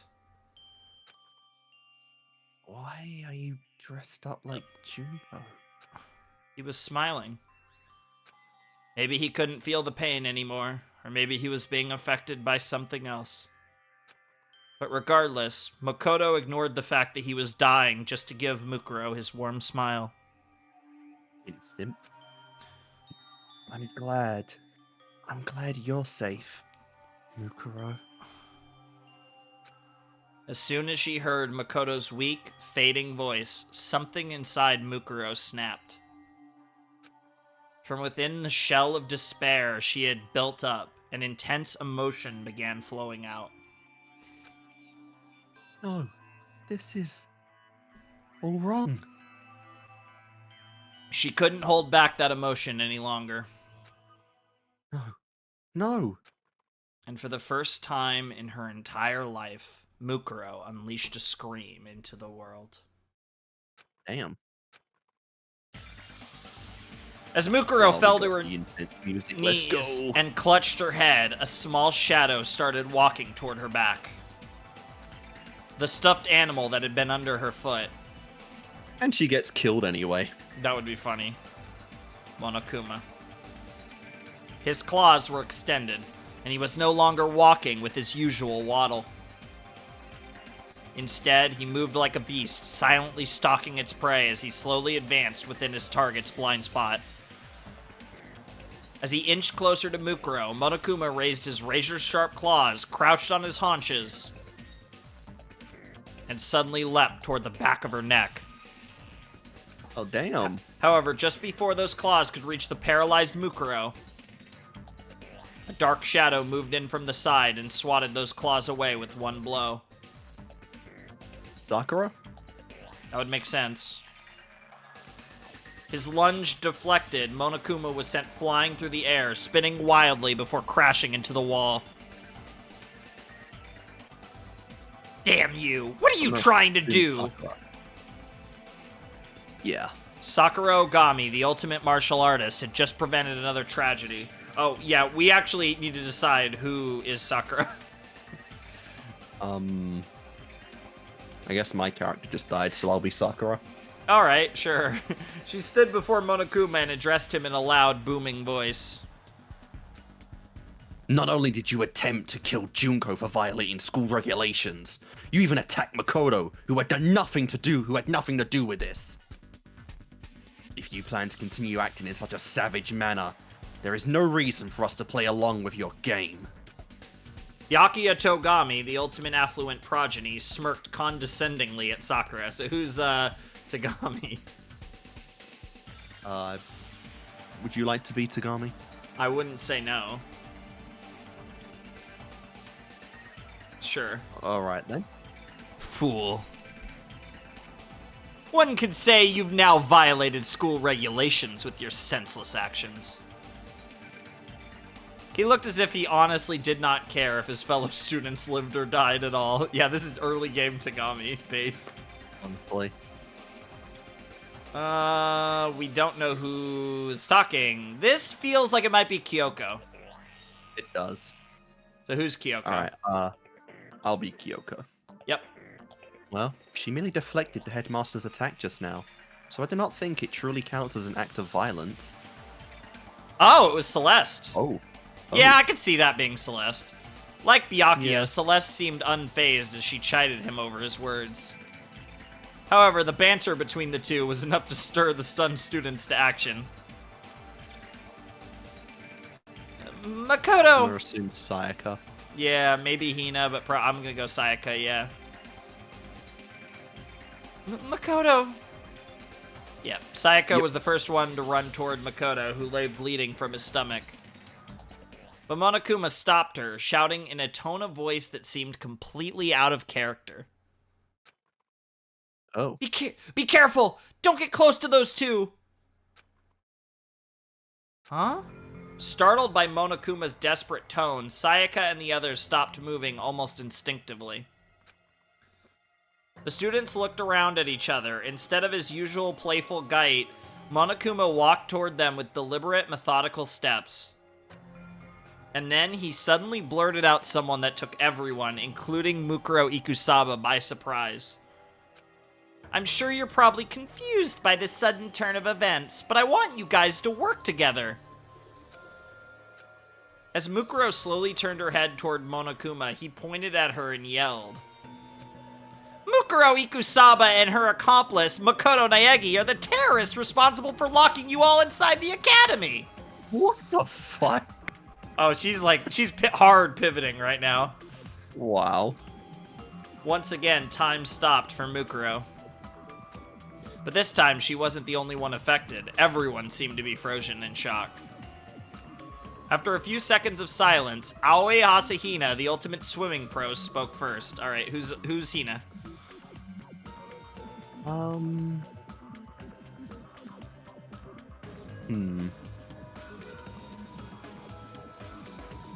Let's think. Yeah, I you've haven't got been. 2 guys and 2 girls. Yeah, I haven't really Who do been I keeping have? track. I know we still have Mondo hasn't spoke, Hifumi hasn't spoke, Chihiro hasn't spoke. You can be, because I have 4 girls. Okay, so I'll be Hina. Huh? You're kidding, right? I mean, Makoto is a terrorist? That's impossible. And who's Mukuro anyway? I mean, that's Junko. It's actually Junkuro. Yes. Monokuma began slowly explaining to Aoi. The real Junko must be in prison somewhere in this school. Worst case scenario, she might be killed. Mukuro must have researched which one of you would be easiest for her to impersonate and hid among you all by pretending to be her. She was probably trying to make sure the killing game went smoothly. That's Suddenly, not technically wrong. yeah, she's doing the half-truth, half-lie thing to make it more believable. Well, if a lie is a Yeah. believable lie, then maybe it'll become the truth. Yeah. Suddenly, Monokuma's hands and feet began jerking in an awkward motion as he looked at the other students and introduced himself. I'm Bashiki Madurai, the ultimate hacker. What the fuck? Oh, she pulled out one of the Madurai's names. They're definitely not the ultimate hacker. Madurai was the ultimate bodyguard from DR0. All the different Madurais. Ah. Yeah. I mean, obviously not the ultimate hacker, but I'm your upperclassman. I hacked into the academy from the outside, and I was finally able to take control of Monokuma's body just a little while ago. Take control? From who? I'm assuming that's Toko. I was thinking Sayaka, but yeah, it could be Toko. It's the from star, usually. Yeah, it could be. From the head of the terrorist organization that's controlling this robot from the outside. Fuck is your ploy, Junko? Well, she's pivoting. What? Making the most bullshit up. Huh? What are you saying, Junko? Mukuro trembled as she heard the words coming out of Monokuma's mouth. For a brief moment, she clung to the hope that her sister wasn't trying to kill her, but as soon as that hope was born, it was immediately consumed by despair. That's the point. Junko had the power to transform hope into despair. She would never let anyone hack her that easily. There was only one explanation. Junko Enoshima was pretending to be someone named Bashiki in order to frame Mukuro and Makoto. Obviously. She's still trying to rationalize Junko betraying her. Yep. It was as though Junko was using Mukuro's survival as a branching path to lead the students to a different despair. Monokuma continued talking, telling the students more lies designed to prod them to action. On your first day at Hope's Peak Academy, you guys were exposed to sleeping gas, knocked unconscious, and taken hostage. Mukuro and Makoto are probably the only operatives that the terrorists sent inside the school. That means they probably know how to escape from here. Technically, he does have the button. Yeah, that did, but it does seem like this button was a different type of escape button. It was based on what we saw at the beginning. And then Monokuma turned to face Mukuro. Mukuro Ikusaba was a member of a mercenary group called Fenrir. She's a wanted criminal who's killed over 10 people associated with the school. That's a very important distinction, because she's obviously killed a lot more than that. But Kill all of the Madurais? well, oh god, I'm trying to remember if she did or not. But No, she was fought them all off. because She killed at least one of them in as Yeah. Junko in Zero. And obviously this is after all of it, so who knows who else she killed. And I'm trying to remember the specifics of who killed. Was it? Yeah, it was Junkuro that was killing the what's it called? The steering committee members, Yeah. right? Yeah, she also killed And the then spy, Matsuda if was I'm not hiding the mistaken. bodies. Oh yeah, that sounds right. That it would have been. Although I guess the way that it was portrayed, I think it's kind of unclear whether that was Junkuro or Junko herself. It was kind of like that was at the very end when things were getting really wacky with Junko and Ryoko and all that. Yeah. But the point is that she's killed steering committee members and various potatoes. Yeah. So this is all honest. Like, this is a full truth. And like, you know what she could even say from Different here? context. She could say she even has a tattoo of Fenrir that she's hiding with makeup or whatever. Honestly, yeah. So she could, and this will just make it, everything she's saying, infinitely more believable. So don't get soft and think you can capture her alive. In fact, that's exactly what the cops told me. So the moment I saw an opening, I tried hacking the trap they set and tried to kill her. What about Makoto? Monokuma gave a cold, emotionless answer to Sayaka's question. Yeah, of course, yeah. My guess is that a measly little ultimate lucky student didn't stand a chance of defying a group like Fenrir, and she's gonna make it more believable there, yep. He was probably threatened and forced to cooperate before you entered the school. Or, judging from his earlier actions, maybe Mukuro seduced him? Oh no, saying that to Sayaka in particular, too. Yeah, like that thing. Sayaka's face went pale when she heard that answer, and she immediately stopped talking. Damn, that shut her up. There are some things going through, I guess, her mind. Is that confirming that Sayaka had a thing for Makoto? Because we know he was simping hard. The in chapter yandere one. side of Sayaka about to come out. Oh my god. Mukuro raised her head and shouted.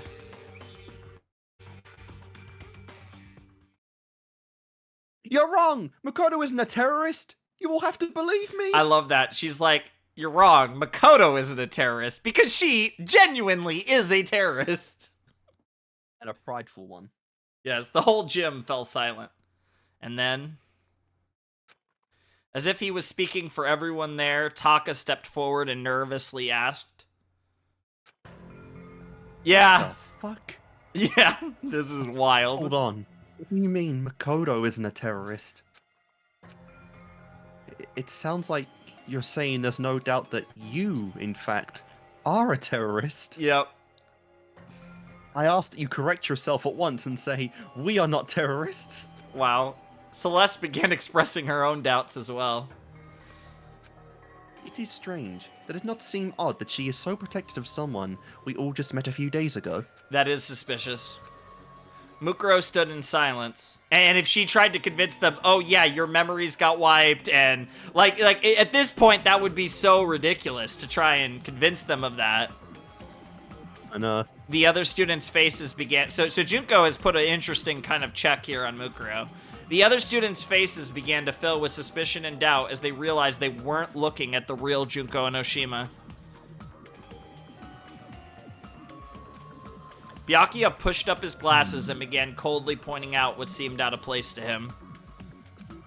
I heard that fool Makoto, or whatever his name is, call you Mukuro instead of Junko. How would Makoto know that your name is really Mukuro if he just met you not that long ago? yeah. That's... I've also heard of Fenrir. Yeah, of course you have, Byakuya, continued Byakuya. I wrote a paper on it, actually. As I recall, its members have a tattoo somewhere on their body. Yep. Oh, fuck. We're bringing that up. Yep.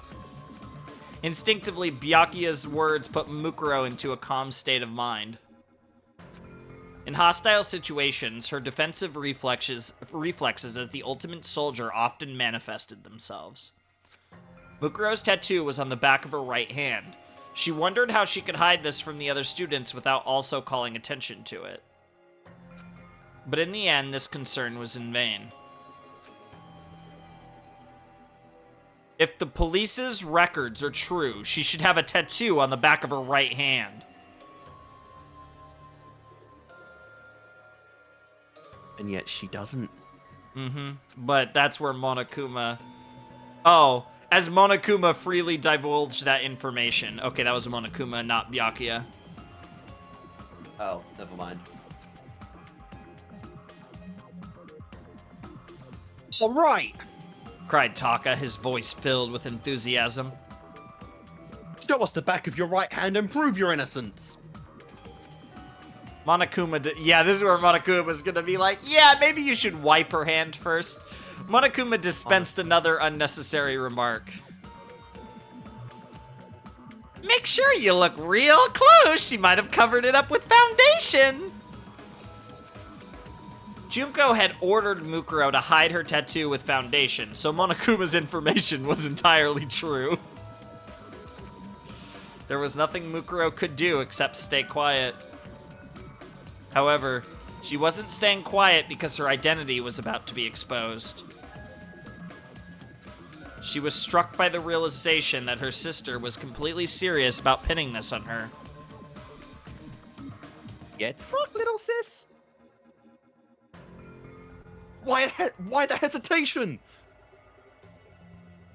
As my classmate, I have complete faith in you. From behind him, Hifumi Yamada, the ultimate fanfic creator, murmured to himself as cold sweat ran down his cheeks. Alright, who's Hifumi? I guess I'll be the fat ass. Based. Wow, look at that. I guess this is what you call a checkmate, huh? Oh, who's gonna be Mondo? Mondo. You can do it. Why don't you just fess up already, you fucking bastard? In contrast to Hifumi, Mondo Owada, the ultimate biker gang leader, was royally pissed. However, there were some students who were busy questioning Monokuma instead of Mukuro. Kyoko hasn't even spoken yet. Neither has Chihiro. I think Neither they're the is only Leon. one. Oh, Leon. Okay, yeah. Yep, there we go. Who's Leon?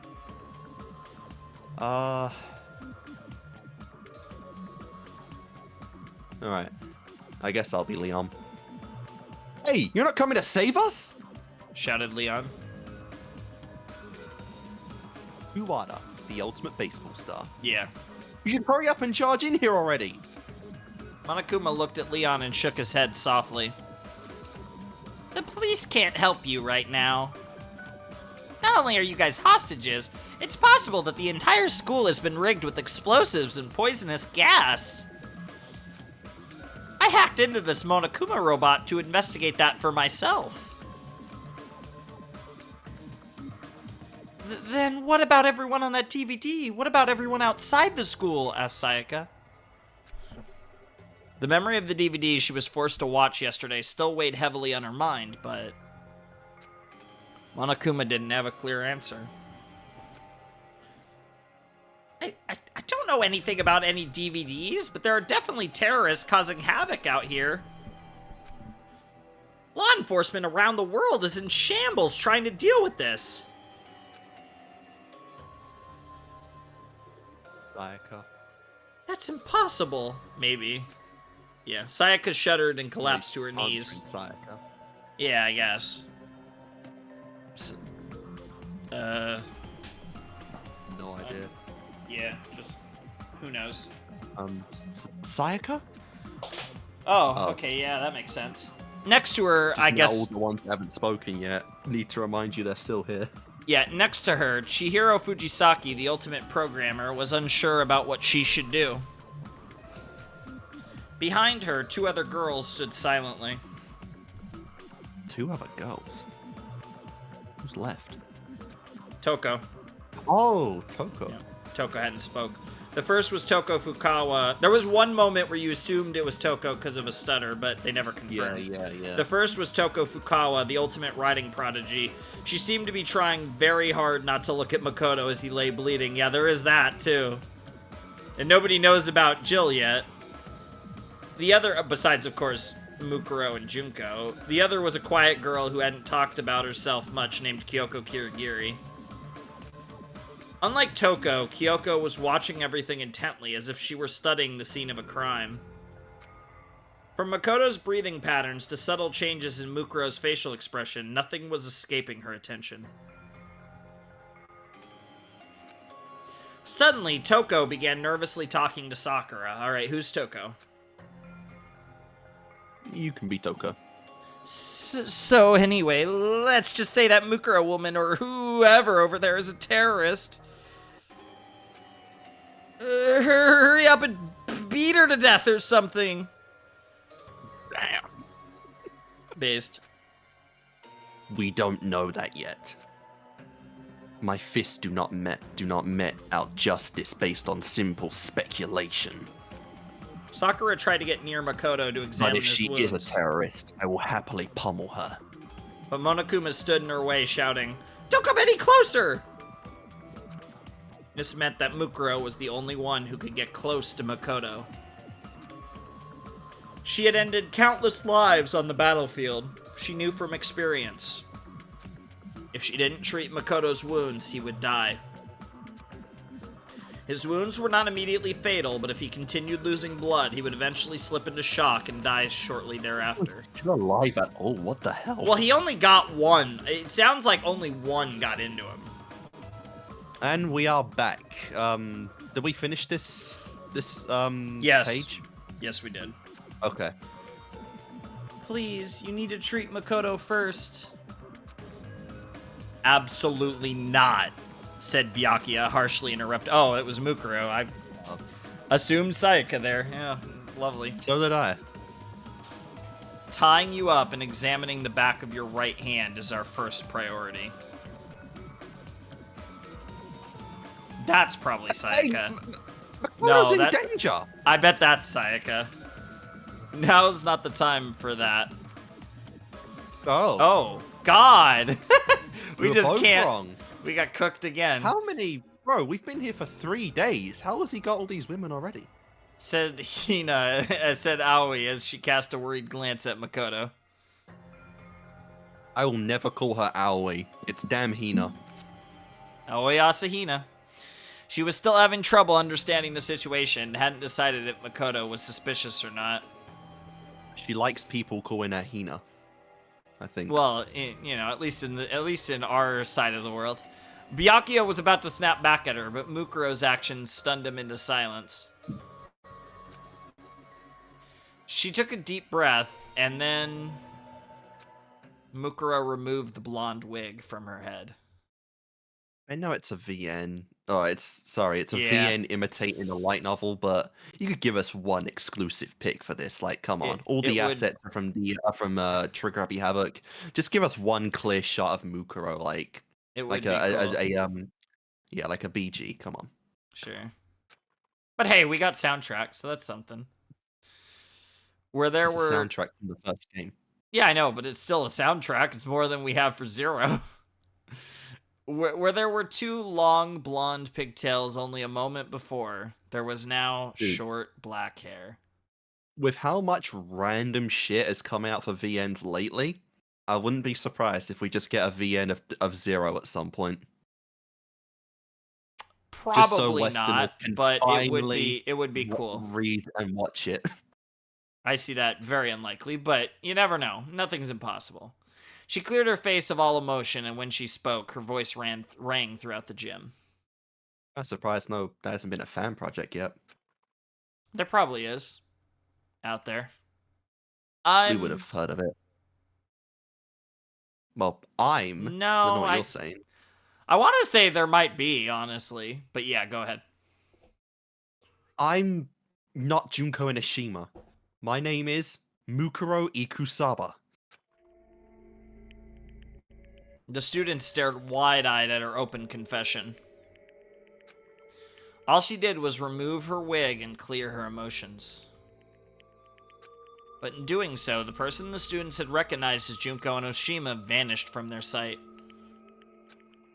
The terrorist that had taken her place continued to speak in a calm, stoic tone. I help lock everyone inside this academy. Okay. Alright. Yeah, I will see Ifumi. Yeah. The confession of a seaside cliff moment is finally saved! Ifumi blurted out. What the fuck does that mean? It's a Must be trope a in reference stories. I'm not understanding. Yeah, I think it's more just general trope. Fair enough. Oh, that's not who I thought that was. What? We're sorry against school regulations, Junko. I mean, Mukuro. I love how Are they? that's what he's focused on. Apparently, I mean, I think he probably means like regular Hope's Peak regulations or just general Japanese school regulations, because obviously not the Monokuma. But shouted Taka.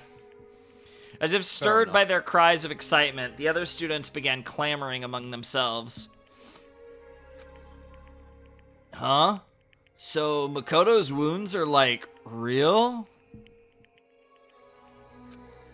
Does that mean that stuff about terrorists and whatever is all real too, man? So everything that's happened these past few days wasn't just a bunch of staged events? Oh, no!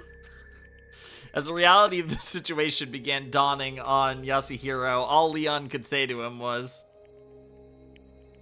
Fuck up! Byakuya had just remained calm and addressed Mukuro in a condescending manner. What does your group want? If you were after money, you have already tried to negotiate with me. I know, right? Of course, I'd rather let them die than surrender to your ransom demands. Of course. Our purpose is to fill the world with despair. Byakuya scoffed at this notion and began to speak once again. I see. Monokuma said something similar. So that ideology is what fuels your terrorism. It's true. If you did anything to me, you would certainly fill the world with despair. What the fuck? Ironic, given you survived. Oh, I can't even say that with a straight face. That's so good. But obviously, that would be impossible for you. Oh man, there is not a single item in this world that could be shoved far enough up this man's ass. At least at this stage. Even my family could not acquire such an item. Honestly. Still, bottom line. Oh, it didn't come through? But obviously, that would be impossible for you. Aoi couldn't believe what Byakuya was saying and frowned as she muttered. Man, this guy's a bit of a dick. Am I, Hina? Yeah. How self-centered can you be? Kinda what I said. After confirming that Byakuya had no more questions for her, Mukuro looked at Makoto, whose breathing had slowed, and let her voice show some emotion. But Makoto has nothing to do with this. You can't believe what Monokuma says. What did you say, bitch? Shouted Mondo. I don't know what the hell you're talking about. Yeah. You're a terrorist, just like Monokuma said. Mukuro looked away from Mondo and continued speaking. That's true, but Makoto isn't involved at all. Celeste coldly brushed her objection aside. I do not think trying to protect him will do you any good. After all, we all heard Makoto call you by your real name. That's... It's so hard to like it's gonna sound so stupid and bullshit if she tries to explain the real reason why. She had no words. Right? There was nothing she could say to protect Makoto. Even though Makoto was truly innocent. Though Mukuro was the ultimate soldier, her powers were largely limited to battle. Even a normal high school student could outwit her when it comes to debate and negotiation. If she were the ultimate negotiator, she might be able to convince them that their memories had really been erased. That'd be a fun character. Foreshadowing for later? That would be awesome. Ultra Despair Girls? I need that. That character would be really cool. V3? We're kind of running out of ultimate, like, basic ultimate titles at this point, and we still have a few games left, guys. Mm-hmm. But in her current situation, if she tried to bring up their memory loss, they would think it was a desperate excuse, yep. Swear to God, if V3 has another ultimate lucky student. I would be surprised if it doesn't. I mean, it's every class, right? Although, what the context of V3 could even... And it's not voiced by Makoto's VA. Okay, fair enough. Even Mukuro knew that. Like that's the track record right now. Is that the ultimate students get better each time? Will we get one that tops Narito? I mean, it's just 2 so far. It takes 3 to really become a pattern. Fair. But even if she didn't know what to say, she still knew what to do. Right now, we need to treat Makoto first. And then she started walking toward Makoto as if nothing had happened. To the others, it seemed like Mukuro had decided to abruptly change the subject. Not Taka, because there's no exclamation point. It could be Kyoko, but she still hasn't spoken. Yeah. She's the only one left. She's It just might be her then. analyzing. She's objecting. Yeah, we'll just generic. This could be a few people. Alright, hold it. We will immediately take Makoto to the nurse's office for treatment. However, we must tie you up. This was Sakura's honest demand. Okay. But there was no way Mukuro could accept it. If she was separated from Makoto, there'd be no telling what Monokuma would do to him. Yeah, that's fair. And between Mondo's hot temper and Byakuya's cold heart, Makoto could easily sustain further injuries under the pretense of interrogation. Honestly, he's already been knocked out once by Mondo. Yeah. Like I said, each day is getting worse for this guy. Honestly. Furthermore... Ultimate lucky student? Even Nagito would feel cheated out of this one. Among these students, Mukuro knew she was the only one who had experienced treating wounds due to her time with Fenrir. Yes, among these students, because obviously we know another class that has an ultimate nurse in it, but... Although, Nagito would actually enjoy the abuse by ultimates, but you know. Yeah. It's also funny you're thinking back on Trigger Havoc now, as that game is going on. This class is, our DR2 cast are causing unbridled catastrophes outside those very walls. Yes, they are spreading Junko's will as her limbs. But they haven't actually disembodied her yet. No. She's still alive. Yes, of course. After mulling that over, she narrowed her eyes and went silent. Her mind was made up.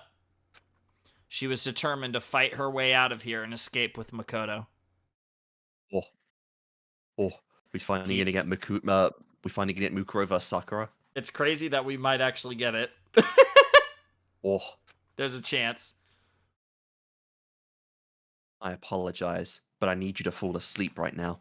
As she said that, Sakura instantly... Oh, that was Sakura. As she said that, Sakura instantly positioned herself behind Mukuro. I swear, if you say she one-shot her, I'm gonna be so pissed. She was completely within her blind spot. There is no blind spot when you're as large as Sakura. No, well, yeah, I get what you're saying, but they're referring to Mukuro's blind spot. But, yeah. To a normal person, it would have seemed like Sakura had suddenly vanished. After moving faster than any human being could see, Sakura's equally fast hands launched a blow toward the back of Mukuro's neck. However... Sorry, Sakura, but I need to get out of here. Mukuro parried Sakura's fist with a spinning roundhouse kick. Like, have you seen those thighs from what DR0 showed? Like, those things are on par with her fists. Like, Jesus Christ. Thunder thighs.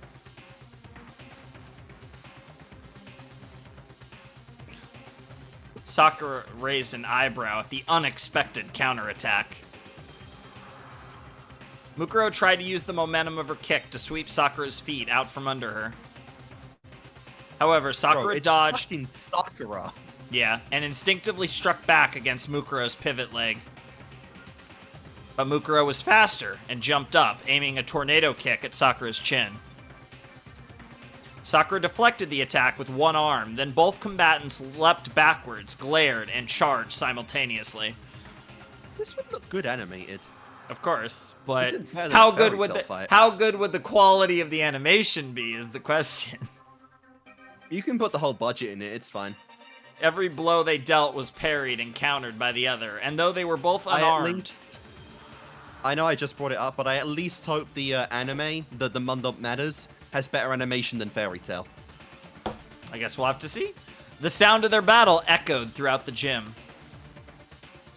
It was like a typhoon had been compressed to the size of a car and set loose inside the gym. Even Mondo's like, fuck, this Yeah. is hot. Yeah, definitely. The other students were powerless to stop them. All they could do was stare at the breathtaking dance of death unfolding before them. And keep in mind, Junko's dressed as Junko right now. Yeah, Mukuro's Mukuro's dressed dressed as Junko, Junko. yes, That makes it yes. look extra funny. Oh, yeah. Oh, I want this. I want all of this animated. The fight, the characters' reactions, they awkwardly just kind of wiggle in the corner to give the girls some room. Yeah. Just watching this unfold, like. I would definitely want would've been Zero fun to see. animated before this, but it would be cool to see this animated. And a big Well, part this of could it be for animated this so fight. much quicker. Well, yeah, and you also could just animate Just the be an fight, extended theoretically. OVA. Yeah. But I Yeah, also have sure. to try and, avoid Makoto in this battle as well. Mm-hmm. Like, so much to this. After 10 minutes had passed, the enormous sound of one final impact rang throughout the gym. The two warriors leapt back once again and breathed heavily as they stared each other down. I also like that, Monokuma would just be awkwardly standing to the side like, damn, I wanted to see this since I entered this school. Wow. It's definitely Sakura. My mistake. Though it's only been a few days, I cannot believe I did not notice such an impressive fighter was hiding among us. In addition to the superior... Oh. Well, in addition to the surprise Sakura felt, it was as if their battle had left her energized. No, that would have been something. In the middle of an intense battle, Sakura just starts monologuing. That would be funny. She The honestly better seems the like fight the is, type. the more she starts monologuing. She seems like the type, honestly. Yeah. Mukuro, on the other hand, looked down at her arm, confirmed it had been wounded during the battle, and thought to herself. And again, this is why I would give anything to have an anime where we had just had the time at Hope's Peak Academy. Just the classes maybe interacting, seeing like Oh, a yeah, of three-way course. spar between Sakura, Mukuro, and course. Peko. Like, come on. All the combat-esque like fighters in Danganronpa are women. Well, I mean, So maybe you could Nekomaru's throw a Chu beast. in there as well. You know, Nekomaru's a beast. Okay, yeah, Nekomaru, yeah, true. And And to be fair, Akane, while not on quite Nekomaru's level, is also a beast. I mean, to be honest, I wouldn't put either of them above Mukuro or Sakura. Oh, no, of course. Pekko's interesting. We just don't know enough about Pekko's fighting Yeah. ability. Would see how Jill would hold up, though, against some of these guys. Yeah, we really don't know that either. We know, so...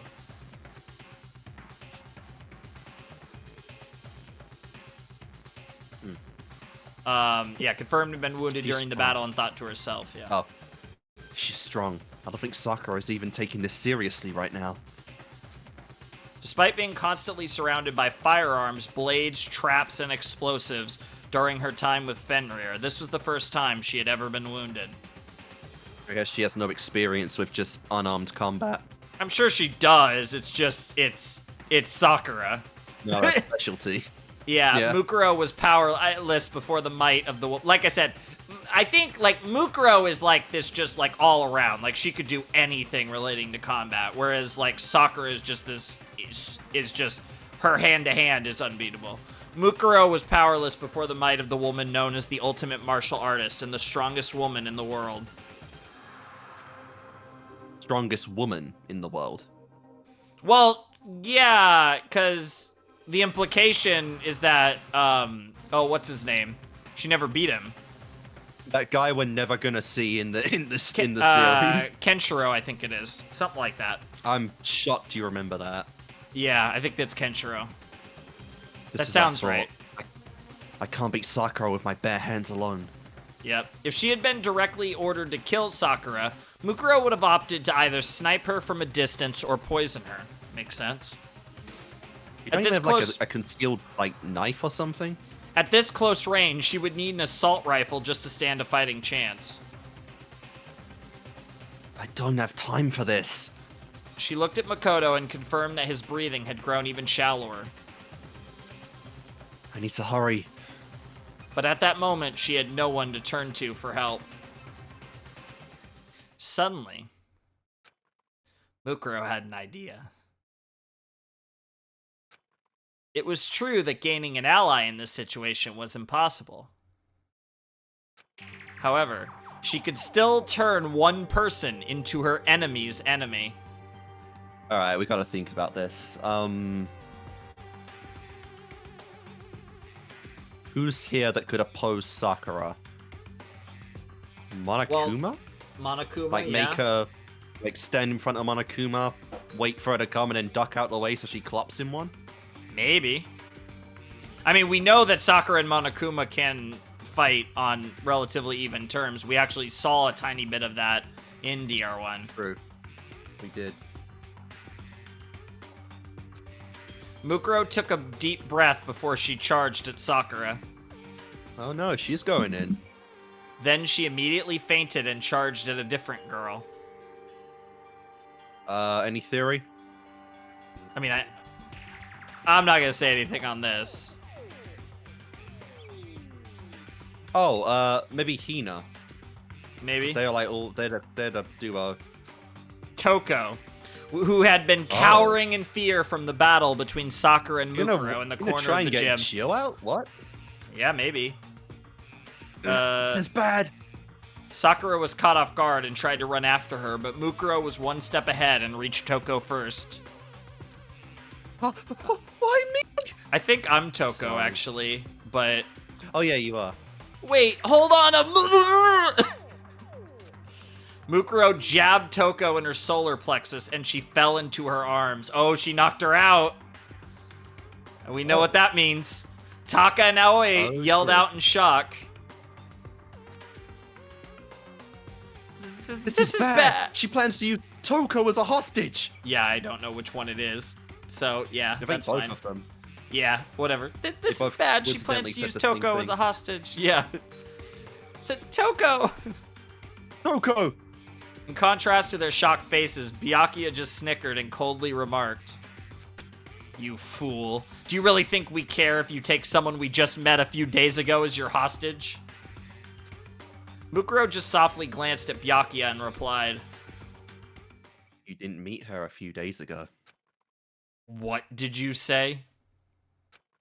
You met her 2 years ago. Nani? Oh? Byakuya scowled. Mukuro ignored him and held her bloody arm in front of Toko's face. Yep. I know he says what a few times, so I know the Japanese VA has said that, but I'd love to hear that in English from Byakuya. Nani? Nani? This is Nani? There's something so funny. That feels like that would make anime so much funnier if anytime what they just say Nani for no reason. And then she yelled into her ears. Wake up, Genocide Jack! Holy shit, we're getting all the reveals in this. Yeah, I mean, it makes sense, because, I mean, like, it's like, we're all off the deep end, and it's like, you would have played DR1, theoretically, before this. God, between this game, this franchise, and rewatching Arcane, I'm in the mood for a crazy bitch. Come on, Fair. Jill. Fair. It seemed so random and out of place. Why would Mukuro mention the name of a notorious serial killer right now?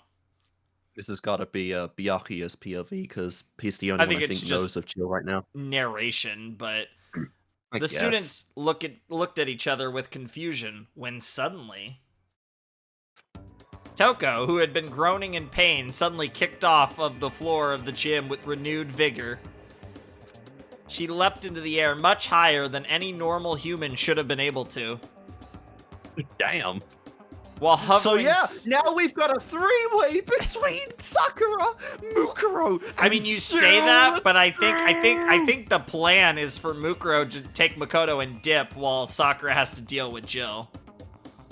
But why would Jill go for Sakura? I don't know. That's the... Well... Ooh. Because we know that Jill has her memories.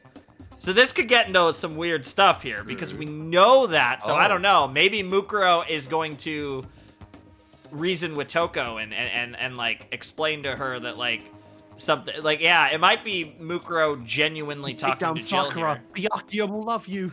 That would be funny.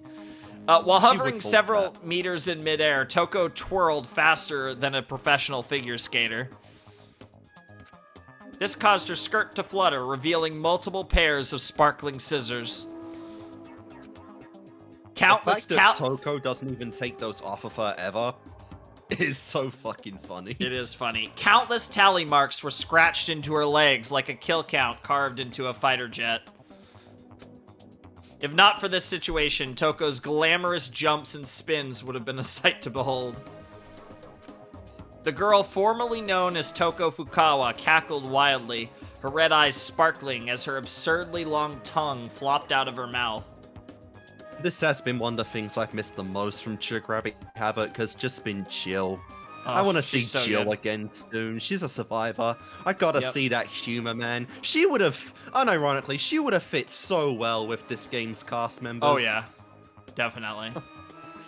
Dude, like, if Toko was in this game, like, Sonya would have never fell for Gundam. I'm just saying that. You called for me, and so I appear. I've got a murder IOU for YOU. Bada bing, bada boom.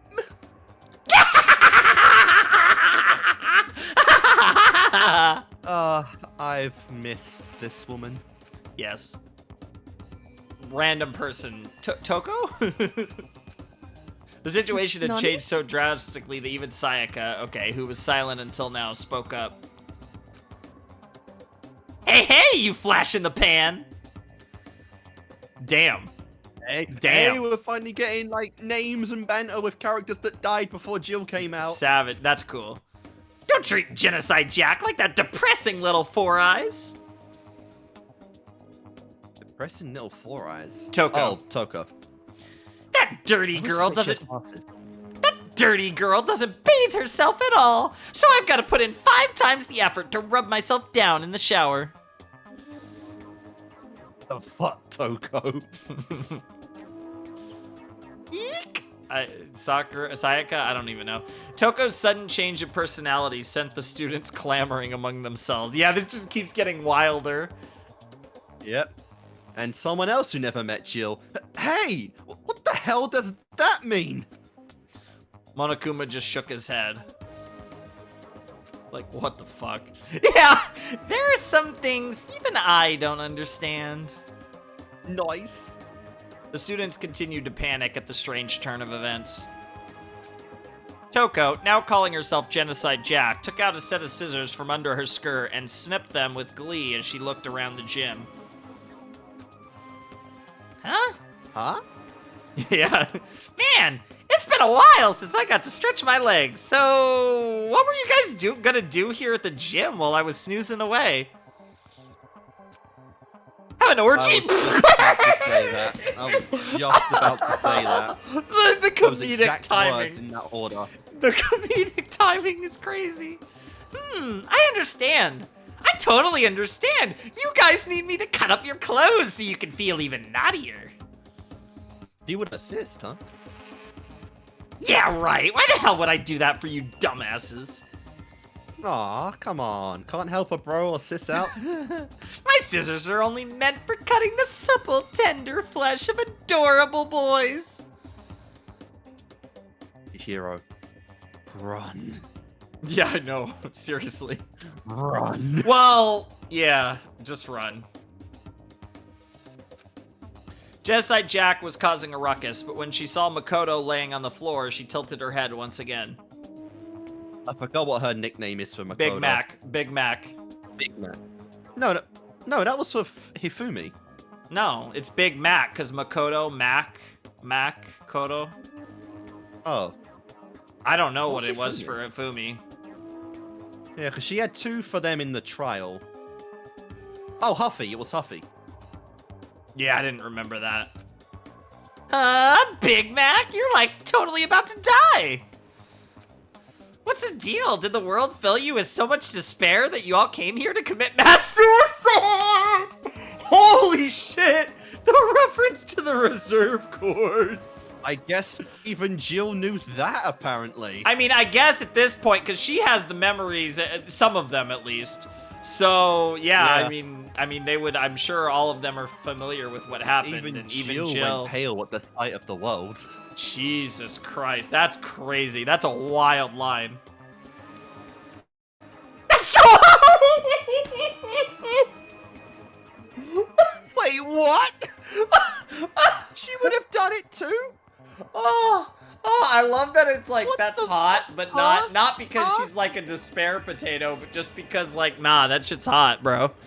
What the fuck? And she would have done it with them. I remembered the orgy comment. I don't remember this. That's crazy. Oh my god. So it's a blood orgy. Let's go. Dude, I love that, like, I love how she's even worse in this than she was in DR1. That's crazy. That's so hot. Oh, but why man. are you starting without me?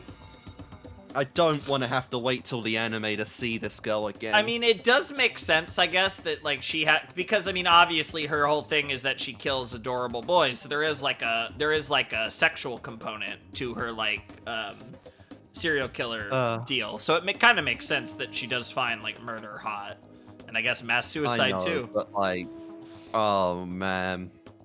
I mean, hey, they said that like, you know, all the despairs were trying to go at Junko's corpse. I guess that's her thing too.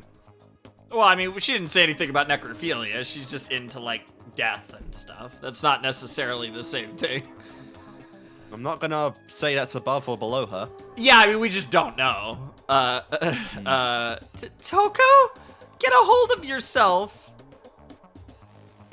Hell, now that we know that the memories are like gone, maybe they'll give us some more insight on what she feels about everyone. Yeah, we'll see. They're definitely making a point for her to interact with characters that died prior to the reveal, for sure. Yeah. Genocide Jack ignored Aoi and let her emotions run unchecked, jumping and dancing with excitement as she held her scissors. Like, It'd be so funny if Mukuro just grabbed Makoto and like quietly slipped away amidst the chaos of Genocide Jack. It could happen. Like, non-ironically here, when we, like, say the question of, like, which class would you rather be in, this one or this game's one, certain characters like Jill were honestly strong points because she's just so fucking fun. She is so fun, and I'm ugly enough that she wouldn't want to kill me. So, we'd probably get along. Okay. Yeah, I don't even know how to respond to that. But yeah, anyways, let's continue. Ah, jeez, I wanted to stab Big Mac's side myself. This spot right here where the ribs are kind of showing already. Him hot. She's attracted to Makoto too. Adorable.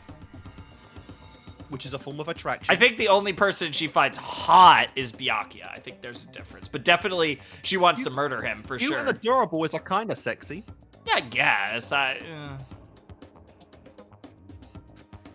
He's not even screaming right now, though. Ooh, what does that mean?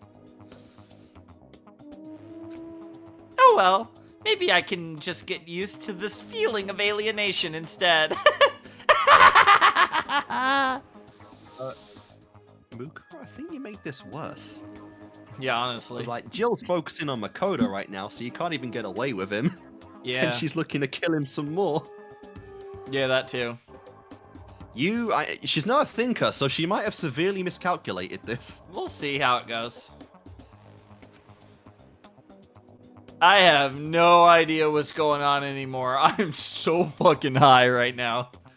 Oh man, this feels like a good time to start smoking some butt. Oh, I'm gonna take that fake tree over there and just light it up. This is all the aliens' fault. I will say, this has gotten really funny, like, just kind of randomly out of nowhere. I mean, that's what you do when you reveal every damn hidden truth in the game at the starting point. He's character development. There's yeah, they are. I do love it because there's definitely that element of like they're making fun of the first game again, which was what they did the entire DR2, and they're doing it in this as well. Like, bro, is this whole story just this scene? Because I'm okay with that. That would be funny. We still got a little ways to go though before our cut point, so we keep trugging along. Yasuhiro That's good buried news to me. his head into his arms, but no one was paying attention to him. Poor guy. The student's attention was entirely focused on Genocide Jack, rightfully so. Damn right, she's the star of the show. Needed more interaction between her and Junko, honestly. Using that to her advantage, Mukuro began sneaking over to Makoto. As she cautiously picked him up, she confirmed that his body temperature was starting to decrease. I can still make it there in time. Though she was carrying another person, Mukuro managed to soften the sound of her footsteps as she ran for the gym's doors. By the time the students heard Mukuro open the door, it was already too late. She had managed to escape the gym with Makoto. Alright, I guess it did work. However, What's Sakura doing during all this? not everyone was unaware of what Mukuro was doing. Kyoko? That would make sense. Oh. Oh, Monokuma.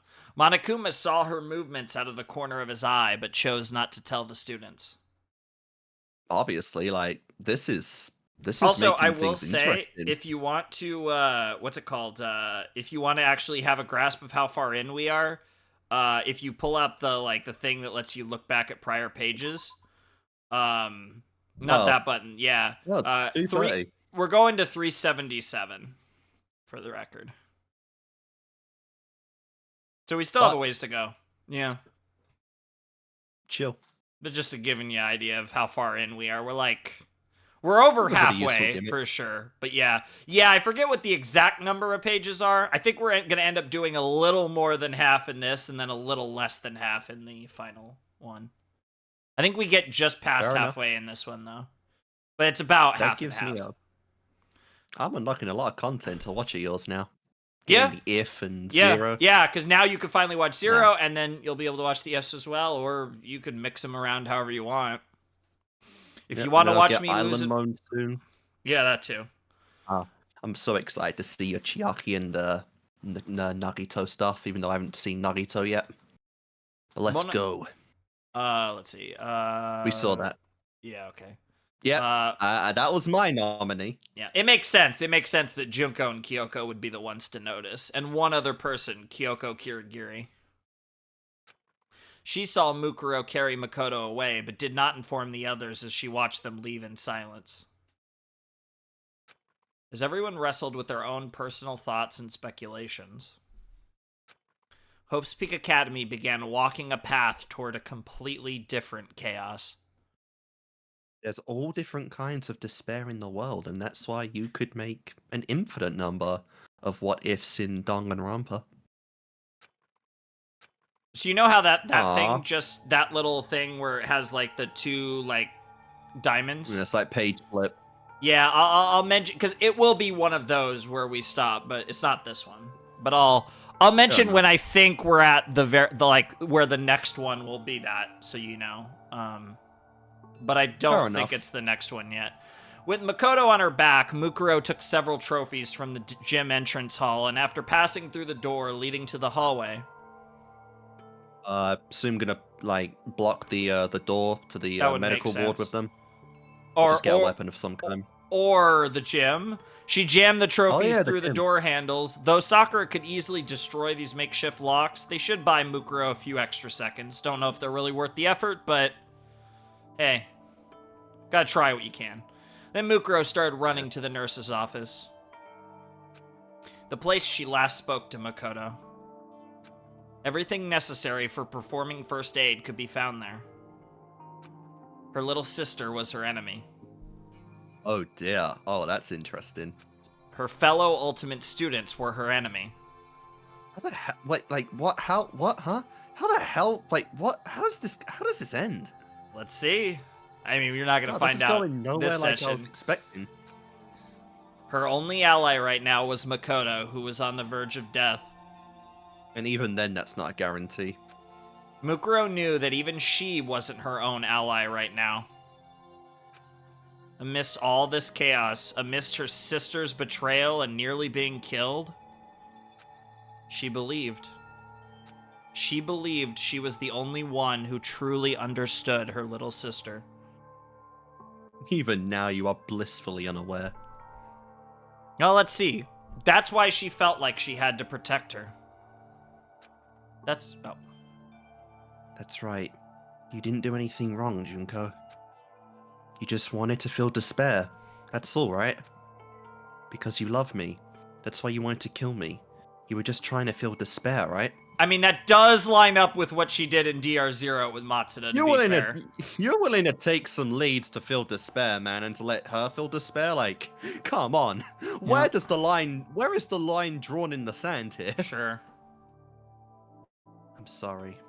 I'm sorry I failed to bring you despair. I mean, all of that does make sense. I mean, like, her perception.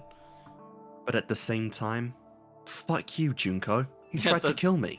But at the same time, she wondered if... Oh! I see what they did there.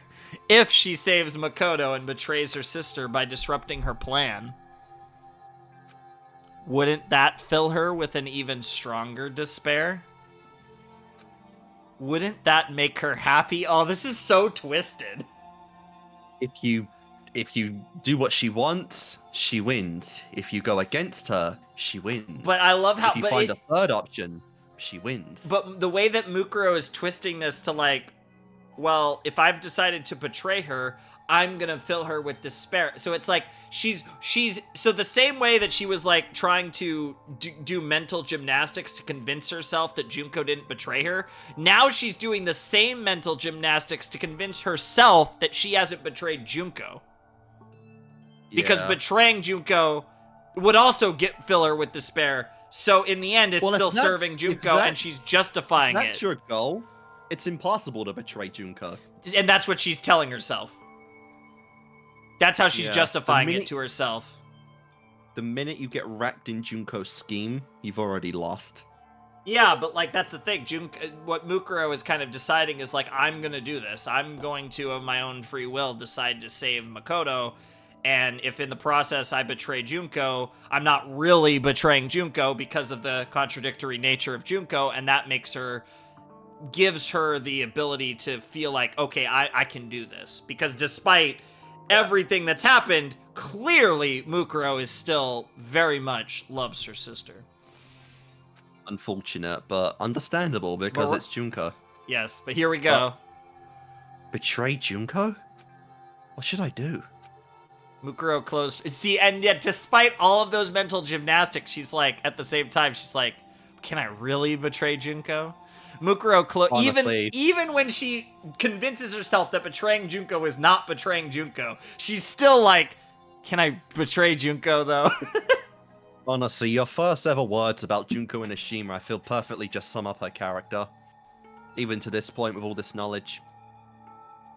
Mukuro closed her eyes and listened to Makoto's weak breaths. What should I do, Makoto? On a battlefield where all you need to do is kill and survive, Mukuro was invincible. She could suppress all her emotions and fully immerse herself into becoming a perfect killing machine. But on this twisted battlefield of daily high school life, she could no longer keep her emotions in check, especially around her little sister. Mukuro, the ultimate soldier, was beginning to question being ultimate despair. The impulses of the normal high school girl inside her were starting to affect her state of mind. Even so, the poor girl continued to run through the dark hallways, clinging to this conflict within herself. She was now walking along a narrow, hair-thin path. A path between the hope of Makoto Naegi and the despair of Junko and Oshima. And keep in mind, they only have access to the first floor. Yes. This is kind of fucking narrow right now. That too. It's not that one. Oh, let's go! Meanwhile, everyone still in the gym was left in a state of complete confusion. Also, I just gotta say it, but like... Yeah. The gyms really only have, like, one entrance? Yeah. Usually they have 2, don't they? I mean, at least in the game, there's only one. My and school had 2. Yeah, I think that's probably pretty normal, but at least here, apparently. Toko was famous for being a prolific author. But even though she came across as unsociable and depressing, her mind-blowing transformation seemed to have just tossed all that aside. All the best qualities of Toko are now on full display. Who the hell? Yeah, who? Anyone. Toko is Genocide Jack. Genocide Jack. Sayaka again. I just assumed Sayaka, I feel like, on these. Sayaka trembled with fear as Jack tilted her head and stuck out her long tongue. And got a little turned on at seeing just how long that tongue was. Honestly. Huh? What's with this reception, you guys? You all know me here. Oh, best friends! We've been so for 2 years! You guys didn't know who I was? Little old me? Have I been found out? Or have you known all along? And why was the sullen samurai dressed like that? That outfit didn't look good on her at all. Oh my god, she's the sullen samurai! That's a crazy nickname for Mukuro. Oh, we better hear all the nicknames for everyone in this game now. That would be sick. If you're gonna add new ones, you better add all of them. The sullen samurai was probably referring to Mukuro. Which means Toko already knew Mukuro in advance. Wild to think that in those 2 years, though, she didn't learn that Chihiro was a dude. Confronted by that shocking truth, the students had no idea where to begin talking. So many things were clearly wrong by this point. There were a few students, such as Byakuya and Kyoko, who opted to remain calm and observe the situation. Byakuya, maybe? No, he's remaining silent. Oh. Alright, someone better spill it. Who gave Makoto an extra mouth to feed? That sounds a bit like Byakuya, though. What? Or is this... Oh, this I don't is... even get what that means. I think this is Jack. They're saying... Oh. He put a hole in him. Oh, fair enough. I don't care if you want to stab him or slice him. I just can't forgive whoever put that ugly-ass hole in Big Mac's side. Toko, no. Genocide Jack spun her scissors in her hands. So, not into cutting up people that are already wounded? As she spoke, her emotions and facial... Well, it makes him less adorable. She's got to do it herself. Her emotions and facial expressions constantly changed. changed. Tainted. Yeah. Purified. Touched Makoto. Yep. Even without the threat of her scissors, she exuded an aura of danger that made her unapproachable. He's totally not a virgin now. Exactly. Someone who's been hailed that hard even count as such? Well, I mean, it's funny because she also makes sexual jokes and stuff, but like I kind of think of it as like, yeah, it's that type of purity. Like it's the virginity of the scissor piercing their skin, kind of weird shit like that. Yeah.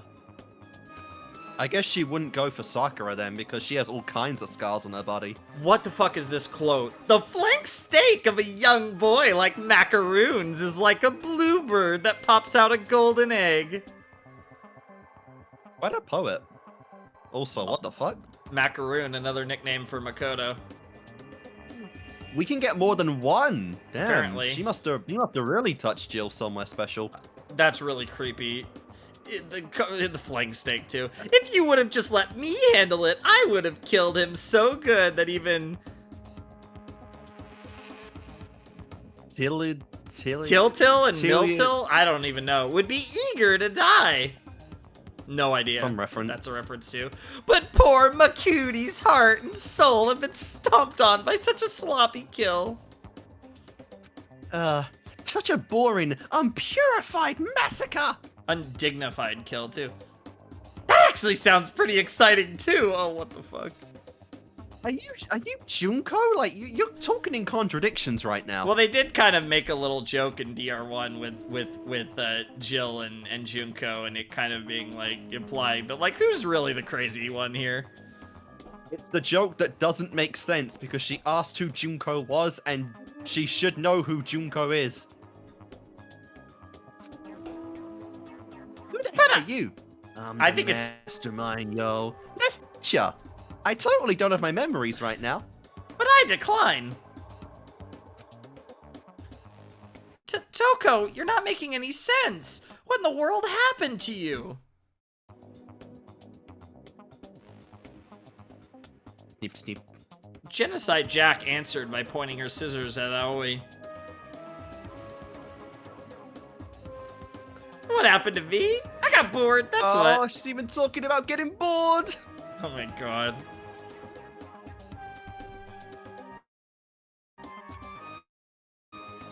That sourpuss locked me up a few days ago, but when she went unconscious, I thought I'd finally get to do my thing.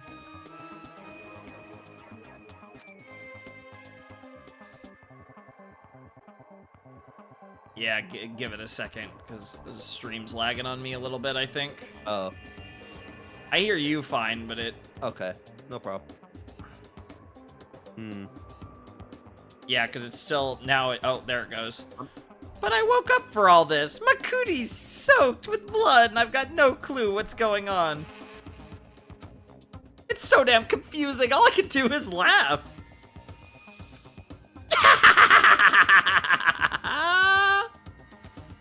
No one seemed to be able to get a straight answer out of Jack, so Hifumi made a timid remark. I'm not entirely sure whether or not I'm doing the anime in dub, but if they changed Jack's, voice, there'd be hell to pay.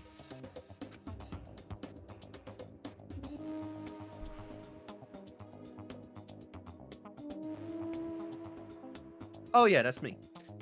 I've dealt with girls like this in my 2D dating games, but this doesn't even compare. It's like there's an SSS difficulty level to clear her. Wow. I believe you'd even think about her as someone worth clearing. That's crazy. It was clear that things were going nowhere. And as if she were responding to everyone else's expectations, Sakura stepped forward. Kind of forgot she was a thing for a moment there. She might be in the throes of confusion. I should try to restrain her for now. As soon as she heard that, dear. Genocide Jack Oh, stopped dear. moving, stuck out her lizard-like tongue, and grinned wickedly. Oh, what's up? Are you really gonna fight me, Battle Ogre? Too bad, my lovely citizens are only for cutting through adorable boys. Women should just stay home. I won't taint my scissors with your filthy blood. It seems my words are useless on you. Sakura entered a fighter stance, determined to restrain Jack, but Jack knew she couldn't win in a fair fight and adopted a strange stance of her own. In a normal fight, Jack would obviously lose to the ogre, but if Jack focused just on dodging attacks, the outcome of the fight would be hard to foresee. Of course, Genocide Jack's physical abilities were only obvious to a few of the students in the first place. The two women exchanged hostile stares as the other students gulped nervously and watched. Except for one person. This is quite a show we're getting right now, guys. A Yeah. true feast for the eyes. This will Yep. hopefully band us together as comrades. Kyoko was watching something else.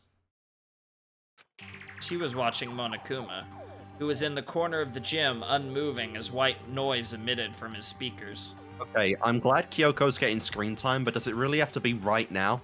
Yes, just to cuck you. He had stopped moving the moment everyone's attention focused on Sakura and Toko. It's possible that Madarai's hacking had been disrupted, but You believe that? an infinite number of other possibilities were also swirling around in Kyoko's mind. She brushed back her hair with a gloved hand and continued to watch. Though she couldn't fully remember her talent, the actions she was taking right now were fueled by pure instinct. The strange situations that kept occurring in front of her were shaking her to her very core. Her mind worked diligently to scoop up countless amounts of information from her vast sea of memories. And as they were synchronizing with the synapses firing in her brain, Sakura and Toko kicked off the ground at the same time, and an intense impact rang throughout the gym. Not this one. Okay, No! I think the next one of those is fuck? I think the next one of those is the stopping point. No, it can't be. I want to watch the fight. I mean, you could check what page we're on, but I'm pretty sure the next one of those is the stopping point. It's still a while, but I think it's the next one. Christ, that'd be a long ass scene. Yeah, But I think wanna it's watch the next fight. one. I love how it's watch the fight. It's really read the fight. Yeah, read the fight. That's so funny, though. Thanks to the heated battle that was unfolding in the gymnasium, Mukuro Ikusaba was able to buy more time than she had imagined. As soon as she entered the nurse's office, she rummaged around for medical supplies and did what she could to stop the bleeding. Though still quite shallow, Makoto's breathing slowly stabilized. Mukuro let out a little sigh of relief. However, even though she was somehow able to stop the bleeding, she wasn't out of the woods yet. Miraculously enough, it seemed like none of Makoto's major arteries or organs were damaged. Was this perhaps thanks to his ultimate luck? I'm bringing a question if he has any luck at all at this point. Yeah, I mean, or maybe he wasn't actually all that lucky. After all, the only sort of medical treatment he could hope for was partial at best. Mukuro couldn't decide. Only I could do a blood transfusion. The nurse's office should have had several blood packs for transfusions. Mukuro suspected that Makoto's blood type might be written in his e-handbook, but as she reached over to search his pockets... Oh, Monokuma. Definitely Monokuma. Or, I mean, I guess probably Monokuma. There's an alternative that's even better, but... I see you're reaching for... just fucking comes out of the That would be crazy. Spot. I see you're reaching for a sleeping boy's clothes. What in the world is about to happen next? Adults can keep... Adults can keep playing, but you kids better press the B button, okay? Sure, this sure.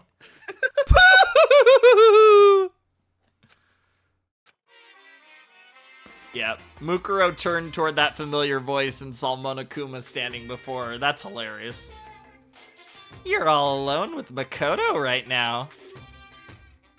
Just think of me as a cute wild animal and let your lust lead the way. As the headmaster, I must prevent any illicit sexual relationships, but physical education classes are just fine, Missy. Damn, really? So you would have stopped that, huh? Well, no, he's saying if it's a physical education class, it's fine. Yeah, but apparently... they are in a nurse's office. Didn't stop them from knocking up Hina a few times. Jesus Christ. Though he looked just like the one that was at the gym, it was clearly a different Monokuma. Multiple Monokumas have been placed throughout the entire academy, so it wasn't a stretch for him to suddenly appear out of nowhere. Regardless, the same person was controlling all of them.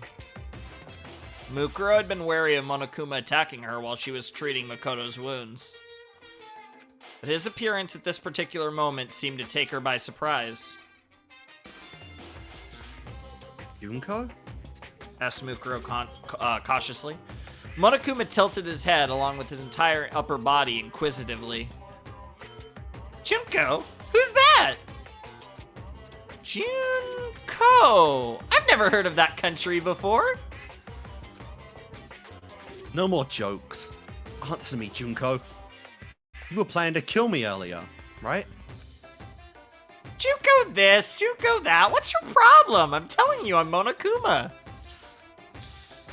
You must be a big disappointment if you can't even remember something like that. Holy shit. Ouch. You're not just a disappointment as a person, you're a disappointment as a sister, too.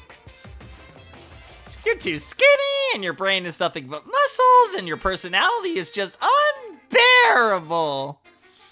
I mean, I wouldn't say she's too skinny. Have you seen Thunder Thighs? Well, I love that it's like, yeah, too skinny, brain's nothing but muscles. Those are kind of funny together as well, just in Like, general. bro, if she had the muscle legs that she had in Zero in this game, there would have been some questions at the door.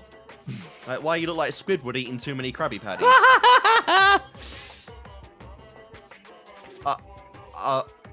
I'm sorry? Said Mukuro. She didn't need to apologize, but hearing her little sister call her a disappointment yet again was enough to make the ultimate soldier recoil.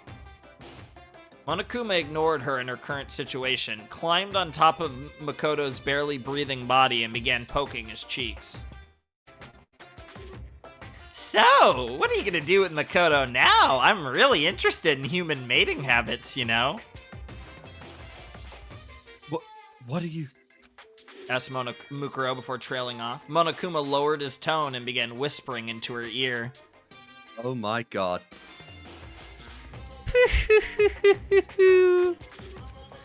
Makoto's a pretty nice guy, huh? He even sacrificed himself to save you. He's so generous that it's actually hopeless. He's not dead yet? Despite her firm tone, she couldn't hide the fear lingering in her voice. That's the most disappointing thing about you. You can't even say, I won't let him die. You're fucked. I won't let him die, Junko. Nice. Mukuro could barely get a word in as Monokuma erupted into poo-hoo-hoos and ah-ha-ha-has and continued to torment her. As if you could do that. Too bad. No regrets. See you tomorrow. Is this all because Makoto was the first person to smile at you? Damn. That's crazy. You, a disappointing, depressing, unladylike, inhuman killing machine. Despite denying that he was Junko, Monokuma began speaking at length about Mukuro's past. This contradiction was very much like Junko, and Mukuro was so shaken that all she could do was watch the bear prattle on and on.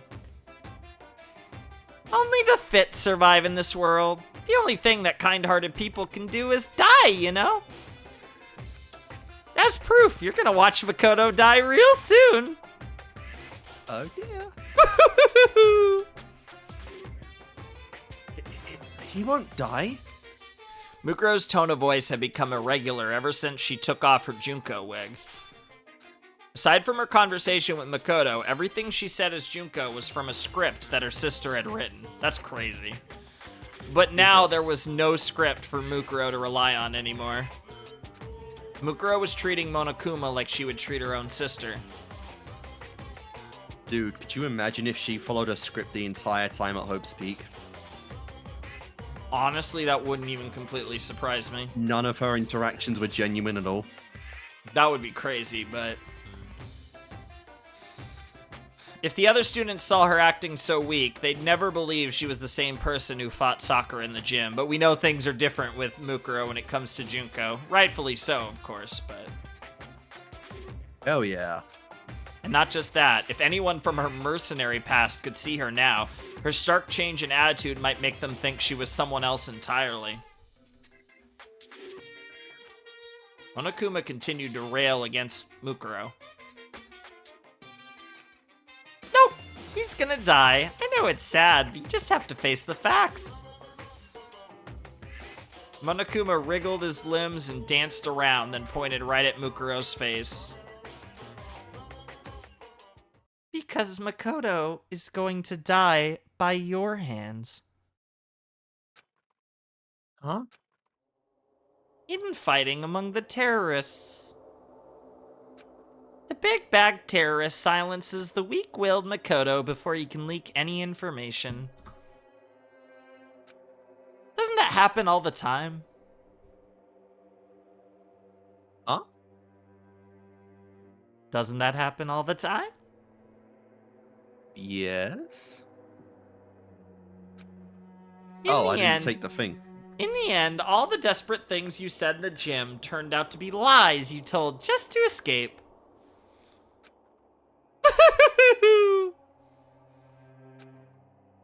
Mukuro frowned at Monokuma. You can't do that, Junko. I won't let you do that. As she blurted out those words in a trembling voice, Mukuro was gripped with confusion about what she had just said. Am I defying Junko right now? Why? It was a strange feeling. To Mukuro, it was like she was standing on the ledge of a tall building and imagining what would happen if she jumped. A destructive feeling, akin to holding a friend's baby and wondering what would happen if you tripped and fell. Jesus! Possible.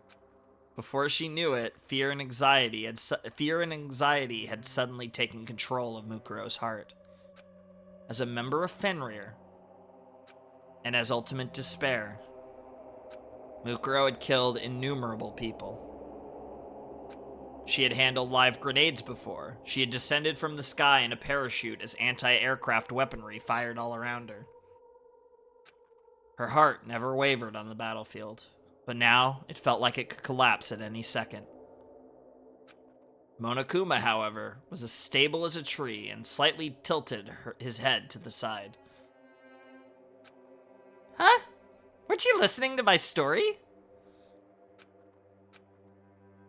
I'm not the one who's going to kill Makoto. You are. What are you saying, Junko? Monokuma began giving a strange explanation to a very confused Mukuro. Do you know what the suspension bridge effect really means? It means you push the person you love off a bridge and they'll be yours for eternity. I haven't heard that at all. Life doesn't always follow what your textbooks say. It's sad, but that's what love is. I mean, we've seen her apply that to her own love life. So, yep. That does add up. His words made no sense, and Mukuro couldn't think of anything to say as she stood there dumbfounded. Meanwhile, Monokuma continued his little speech, intentionally saying things meant to antagonize Mukuro. Basically, this is your big chance, you know? If you kill Makoto right here and now, nobody will ever take him away from you again. Trust me, I know that feeling. That's crazy. Makoto Naegi, dead by dawn. The last name he ever spoke was Mukuro Ikusaba. Oh my. The last person he ever smiled at was Mukuro Ikusaba.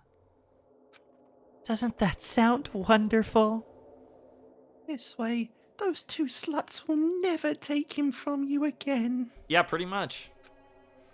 There was a certain appeal to Monokuma's twisted suggestion, and Mukuro found herself unsure of her own judgment.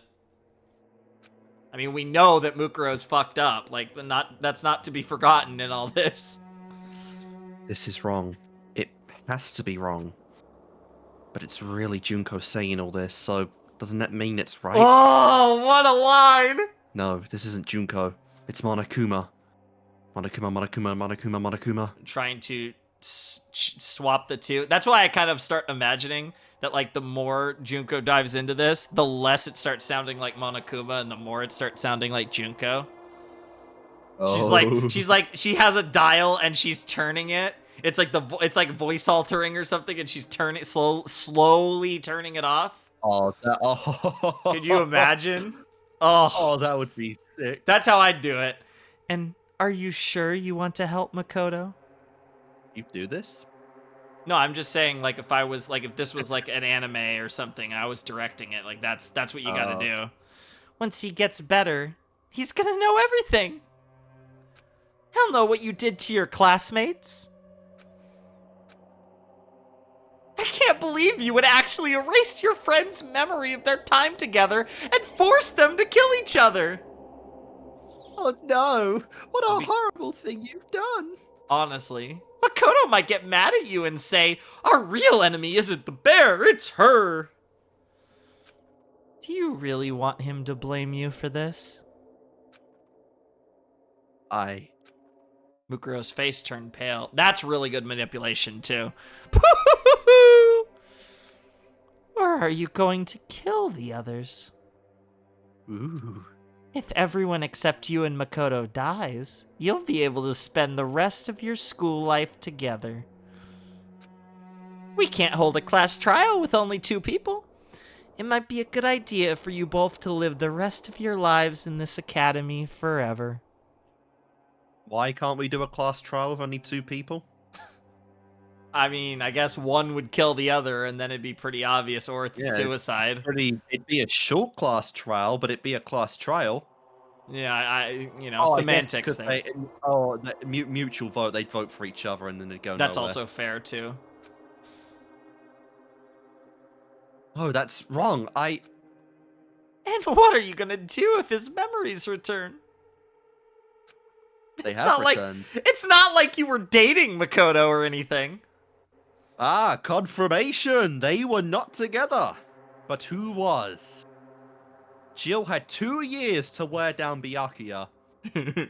Kyoko looked pretty comfortable up close with Makoto, as did Sayaka. Yep. Was it Mondo and Taka or Mondo and Chihiro? All possibilities. Or all 3? Oh, shit. You were just watching him from afar the whole time. Go on. Keep Man, going. you're so shy. You can shoot people's hearts and brains no problem, but you can't even woo some stupid boy into liking you. Damn! Dude, Junko's cooking so hard. Do you want to know who Makoto had a crush on before his memories were taken away? Yes, please. Oh, she's cooking so hard. Again. She does this every time. I swear, she's somehow, I don't know how this is possible. I think she's actually better in the novelizations of Danganronpa. Like, she's obviously Omega Peak and everything. Well, because she has so much more time. I mean, yeah, DR0, but yeah, like, even this is so good. I think it has a lot to do with the people she's interacting with, too, specifically. She's like, we get to she can really... she can react one-on-one instead of in front of a whole of all the survivors. God, she's just even better in these situations. We get to see how she gets into people's heads. Yeah. I would like to confirm that, Miss Junko and Ashima. You want it, so she won't give it. That's how it works.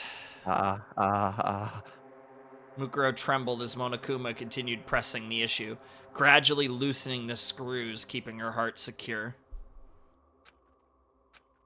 So Mukuro chose to pretend she didn't hear anything at all. All emotion vanished from her face, and she looked silently for Makoto's e-handbook. If you're looking for his blood type, it's not written in the handbook. I swear it was. Maybe that's just DR2. Maybe in DR2. It definitely was in DR2, but not sure about DR1. Mukuro's face turned pale. Within 5 seconds, her plan to ignore Monokuma had already failed. But since your headmaster is made up of 50% kindness, that's my white side, I'll tell you anyway. You say the black side is evil? Yes. Hot. Makoto's blood type is B. As soon as she heard him say that, all the anxiety, horror, hostility, malice, and dread churning within Mukuro had completely vanished. Are you sure that was the truth? She's just like, what? Oh, had the music. Thank you, Junko. Mukuro's eyes sparkled without a hint of suspicion. What the fuck? You're acting a bit like Ryoko right now, not Mukuro. Well, they are just sisters. Flip at the, just flip at the flick of a switch. So she turned her back to Monokuma without a hint of suspicion and walked toward the refrigerator containing the blood packs. Fresh blood packs should have been prepared before the plan took effect. They're lost in the cold storage for 21 days. They should be still good. Despite her emotionless face, Mukuro let herself feel a small amount of satisfaction as she took a blood pack from the refrigerator. The music killed me there. As Monokuma watched her, his normally emotionless eyes twitched ever so slightly. If a third party could see his face right now, or even if the other students could see his face right now, they'd wonder, is Monokuma surprised? He fell for that? That's right. They'd have the same shocked look on their faces as if they were seeing Monokuma for the first time. At that moment, a whisper crept out of Monokuma's emotionless face. There should be a limit to how disappointing you can be. Like, that pure, like... Luffy has almost said that line before. Like, the whole... So, I love the idea that, like, Mukuro trusting Junko wholeheartedly in that moment was so shocking that Junko didn't see it coming. Honestly. It's like, what the actual fuck? How is this girl still on my side? What the fuck? There should be a limit to how disappointing you can be. It was far quieter than a mosquito's wings. Even with her battle-hardened hearing, Mukuro couldn't hear what he said. Monokuma shook his head and the voice returned to normal. I did the music. It's not like I care that you, the ultimate despair, has hope in anything. Oh, crap. It's not like I expected much from you to begin with, so this'll at least help me feel despair. Can she even have the title of despair if she feels hope? Well, I mean, Junko hopes for despair, so... I guess. Yeah, they are two sides of the same coin, after all. Does she feel hope for despair, though, if she'll just feel it either way? Yeah, it's just a never-ending loop. Hey, look, it's a Nani. Huh, Nani? But seriously, you disappoint me. Just so you know, despair and disappointment are completely different things, okay? Oh, wow. I love how she's being like, hey, you know, you're not weirdly... That's not a good thing. Don't You're think not... you're, Yeah, don't yeah, think yeah. You're good right now. Yep, that's great. That's so good. They're as different as bears and pandas! They're both bears! Damn. They're both bears! She's like, that's so good because they're like, she's secretly saying that they are not different things. So she's like really secretly saying, thank you, her translation, thank you for giving me more despair, sis. Oh my god, stop speaking in riddles. I know. What are you? Mukuro's body started to shake as she turned back to look at Monokuma. He hadn't started talking any differently than usual. Junko hadn't turned off the voice modulator and started talking in a real voice or anything. Oh, there is a voice modulator. Well, there you go. Yeah, that's interesting. And yet, Hey, you were Mukuro right. was utterly terrified. She was terrified on instinct. Not as a soldier. Half the reason she was terrified was because of her instincts as the ultimate despair. And the other half was because she was Junko's older sister. Even through Monokuma, her instincts were telling her that Junko was annoyed with her. Junko? Why are you annoyed? Is it because I betrayed you? No. Or is it because I didn't die like you wanted me to? No. Ugh, I'm beyond annoyed. Not denying the fact that Monokuma's not denying that they're Junko right now. I'm really, really angry, and I'm really, really disappointed right now. I'm so pissed I could take a rage nap right now. Interesting. Monokuma's anger didn't seem any different from his usual anger toward the students, but Mukuro could instinctively sense another emotion mixed with it. Right now, she could feel that Junko was feeling hopeless disappointment. Good. That's good for her, right? It's normal for someone who's disappointed to lose hope, but for ultimate despair, disappointment means something else entirely. To them, disappointment was tantamount to losing despair itself. Ooh. It's like the inevitable third choice of hope and despair. Mukuro was a member of Ultimate Despair. At her sister's behest, Mukuro had soiled her hands many times in order to fill the world with despair. Despite her pride toward being a member of Ultimate Despair, there was a clear difference between Mukuro and her sister. Junko's hot. I mean, Mukuro's hot too, to be honest, but I was just lying out my ass.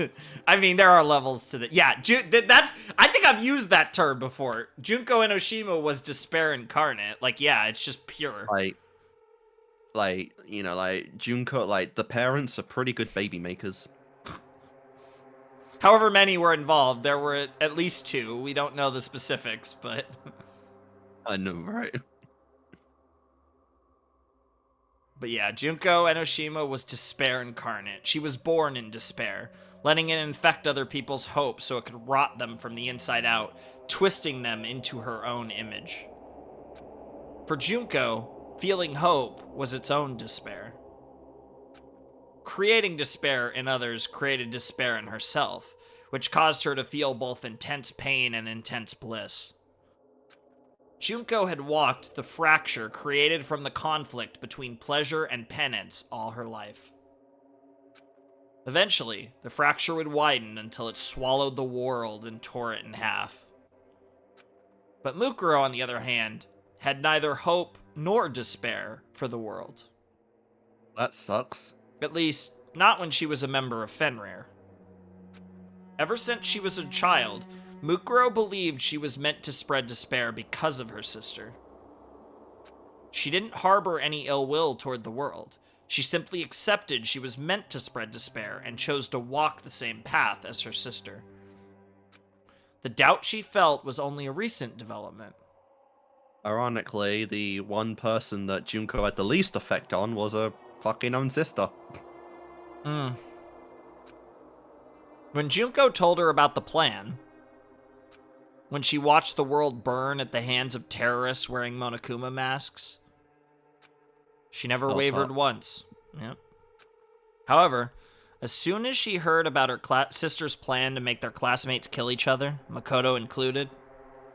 Are you really saying you would stop a plan that affects the entire world over a schoolgirl crush? It's so like high school, like teen romance. Like it weirdly is so on the nose though for this series. Yeah, that a shitty high school romance drama affect the whole world? Yeah. Mukuro, that's why she's such a disappointment. I mean, clearly it didn't with Junko, as we saw. Literally. A strange feeling began to stir within her. Seriously, I just killed my lover. Why can't you do the same? It's not that hard. She was trying to tempt her into it a little while ago.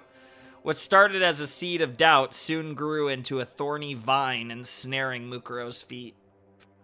As soon as she disguised herself as Junko and finished meeting the other students, as soon as she had confirmed that everyone's memories had been completely taken away, that vine began tightening around Mukuro's heart. Oof. They're gone.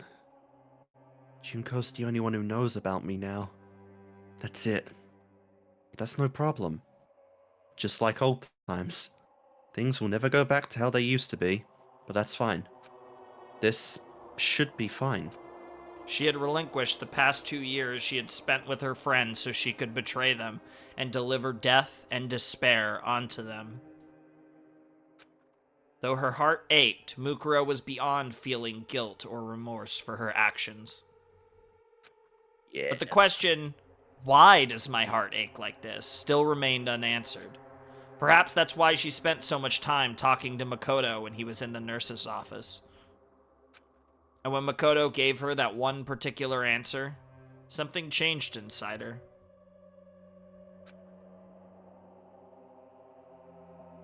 In return, I promise that if I do decide to kill someone, it won't be you.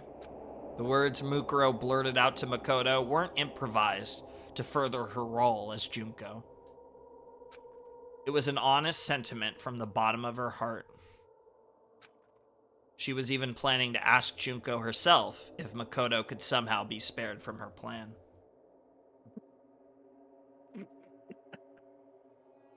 That would have been funny to see. Over the past 2 years. You would have had the biggest bitch slap of her life if she even suggested that. That would have been funny. Mukuro's interests have been slowly shifting away from her sister and toward the world itself. By extension, her interests also included Makoto, the first person to ever smile at her and make her feel connected to the world. He was like a sapling of pure honesty that had taken root in Mukuro's heart. Jesus Christ, just one act of kindness and you fall that quick? I mean, that tells you how like deprived she's been her entire life. To get you out in social She's literally spent her entire life either on the battlefield or with Junko. Those are the two realities she knows. Gave you the most basic throwaway compliment ever, and it's like... Yep. But then she started to actually interact at the school with others, and that's where it, obviously, she started to change a little, but even though she still went with Junko all the way. But by the time she realized that, the tree had already rotted. As Mukuro struggled to understand the situation, Monokuma let out a sigh and said, "Oh yeah, Monokuma's here. I wonder which part of you is a wolf anyway. You're just a dog that finally blindly follows Junko's orders. What does that tattoo on your hand even mean? Are you just a bitch who's pledged her loyalty to her owner? Holy shit. Nice old brand, bro. I mean, I bet Toko would say that. I'm positive that is something Toko would absolutely say. He would. But damn. Yep. I mean, yeah, Mukuro is, kind of Junko's bitch. I mean, there's really no way around that. You'd also ask her if her mouth down south was wet right now. That too. Never forget that line. No, I don't think I could. Monokuma continued to talk as Mukuro stood in confusion. I was obviously lying when I said Makoto's blood type is B. Seriously? What? You lied? Junko. Oh my god. A normal person would have been suspicious. I never thought you'd actually believe me just now. I must have misplaced my eyes because I totally did not see that coming. Not even with my ability to predict the future. You are so hopelessly hopeless. You're beyond my ultimate talent. Yep. Any words to say, Narita? How shocking. Jeez, I'm about to start crying my eyes out like some sort of robot cat. Seriously. It's going to be okay, Junko. I know our plan kind of fell apart, but I'm still on your side. After all that, she's like, all right? I'm still on your side. Because I'll do anything. She really is like the Ryoko of like Junko. She is the bitch. She is still Junko's bitch somehow after all that. Snap! I don't know. A harsh sound came from Monokuma's mouth. That sound was one of my circuits overloading. It's been so long since I've felt this angry. Meet me on the roof of the school. I'll smash out all your baby teeth. Nice. Monokuma started shadowboxing in front of Mukuro, who remained frozen in place, clutching a blood pack in her hand. She still looked confused, and Monokuma threw up his arms in frustration. What's the music? You're so disappointing, I can't even predict it anymore! Rawr! A threatening roar burst from Monokuma's mouth as he leapt at Mukuro with his sharp claws extended.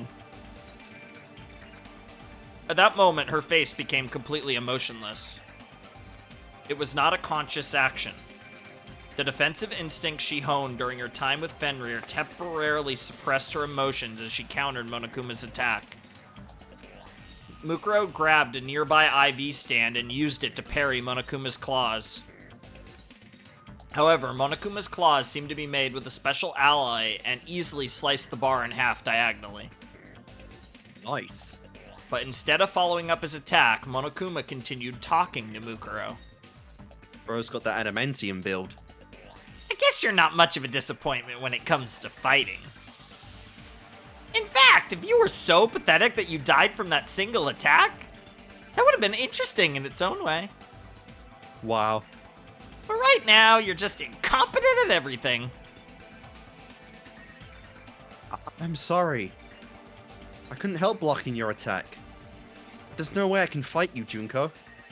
After all, I'm all you have. I'm the only one who understands you at all. Mukuro's words were riddled with endless dismay. The contrast between her usual stoic self and the way she was acting now was so stark, people might assume she had multiple personalities. However, Monokuma just quietly stared at her. He was perfectly still, as if all his functions had powered down completely. But Mukuro continued to share her feelings. Charging up a Super Saiyan attack. There's no way I can just leave you alone. And then Monokuma broke his... Oh. And then Monokuma broke his silence, but... Just start monologuing when I don't know what to say. Fair. At that moment, a monitor in the nurse's office lit up, displaying a girl's face, Junko Enoshima. Oh! Don't let anyone break in right now. At the same time, a voice completely unlike Monokuma's began to play from the speakers. Man, you've done the impossible. You've made Junko Enoshima so pissed off she forewent the gimmick of Monokuma completely. Yep. I don't even know how. Like, you'd be safer if the devil himself broke out of hell to come get you at this point. That'd be a better alternative. Because the minute Junko went to hell, she was running the place. Hey, Mukuro. Junko! It had been several days since Mukuro had heard her sister's real voice. Though her face remained emotionless, excitement sparkled in her eyes. However, that shine immediately dulled. I'm grateful to you, Mukuro. I mean it. Junko's voice emanating from the speakers sounded very gentle and kind. You're praising me? Huh? Are you feeling okay? Yeah. I'm really sorry. I said so many mean things to you. I even tried to kill you earlier, and I was about to make you do something horrible just now. Even though I know about your feelings towards Makoto. Seriously, how much of a chat is this fucking pussy? Like, know, three right? of them? No, 4. I always forget about Hina. Yeah, I was gonna say, like, yeah, I mean, what's crazy is, like, they've outright confirmed that, like, Mukuro is into Makoto now, like, just, not even implications, like, bro, he is not that much of a Chad. He's such not. a stereotypical, like character, like VN protagonist that has all the different routes. It's so funny, even more when you consider that his English VA is shared with Kirito. It's VA only voice like harem protagonists. Like, what? Honestly, what the hell? Jesus He's been typecasted. Jesus. I don't... You don't have to force yourself. Even if you didn't notice, it was totally obvious to anyone looking at you. That's actually interesting because that's implying that Junko was paying attention to Mukuro. You never cared about the class photos, but when Makoto said he was going to take one, you made sure you were facing the camera. That's interesting. I'd like to look back on the actual photos from DL1 now to see if that is the only instance. Yeah, the main thing that sticks out is, of course, Junko's face always being like weirdly hidden. I know, but was Mukuro like looking to the side in all the other ones, or was she just like near the end of the frame? Yeah, I don't know. I can picture them, but I can't quite. And then Junko and only picture Oshima, the one she's in. the ultimate despair, flashed a smile, a pure, sweet smile. On the monitor, she looked like a normal high school girl teasing her older sister. And yet, Mukuro could feel despair and anxiety encasing themselves around her. I always thought you should have tried hard to take pictures with Makoto. But I guess that's what makes you so disappointing. Now imagine if he woke up. I feel like this is like somehow like worse than anything we've ever seen Junko do. Really? Like it's just so because it's Junko. Like this type of thing coming from Junko, and Mukuro of all people would understand the most that like this is so like Not Junko. which makes it like I feel everything she's saying like so sinister, but like the question is it legitimately coming from a pure place? And I think it is from Junko, which makes it somehow even worse. Still, Because that's even, not Junko at all. even though you're disappointing and annoying, I still love you. And that's why I have to kill you. Mukuro trembled upon hearing those words.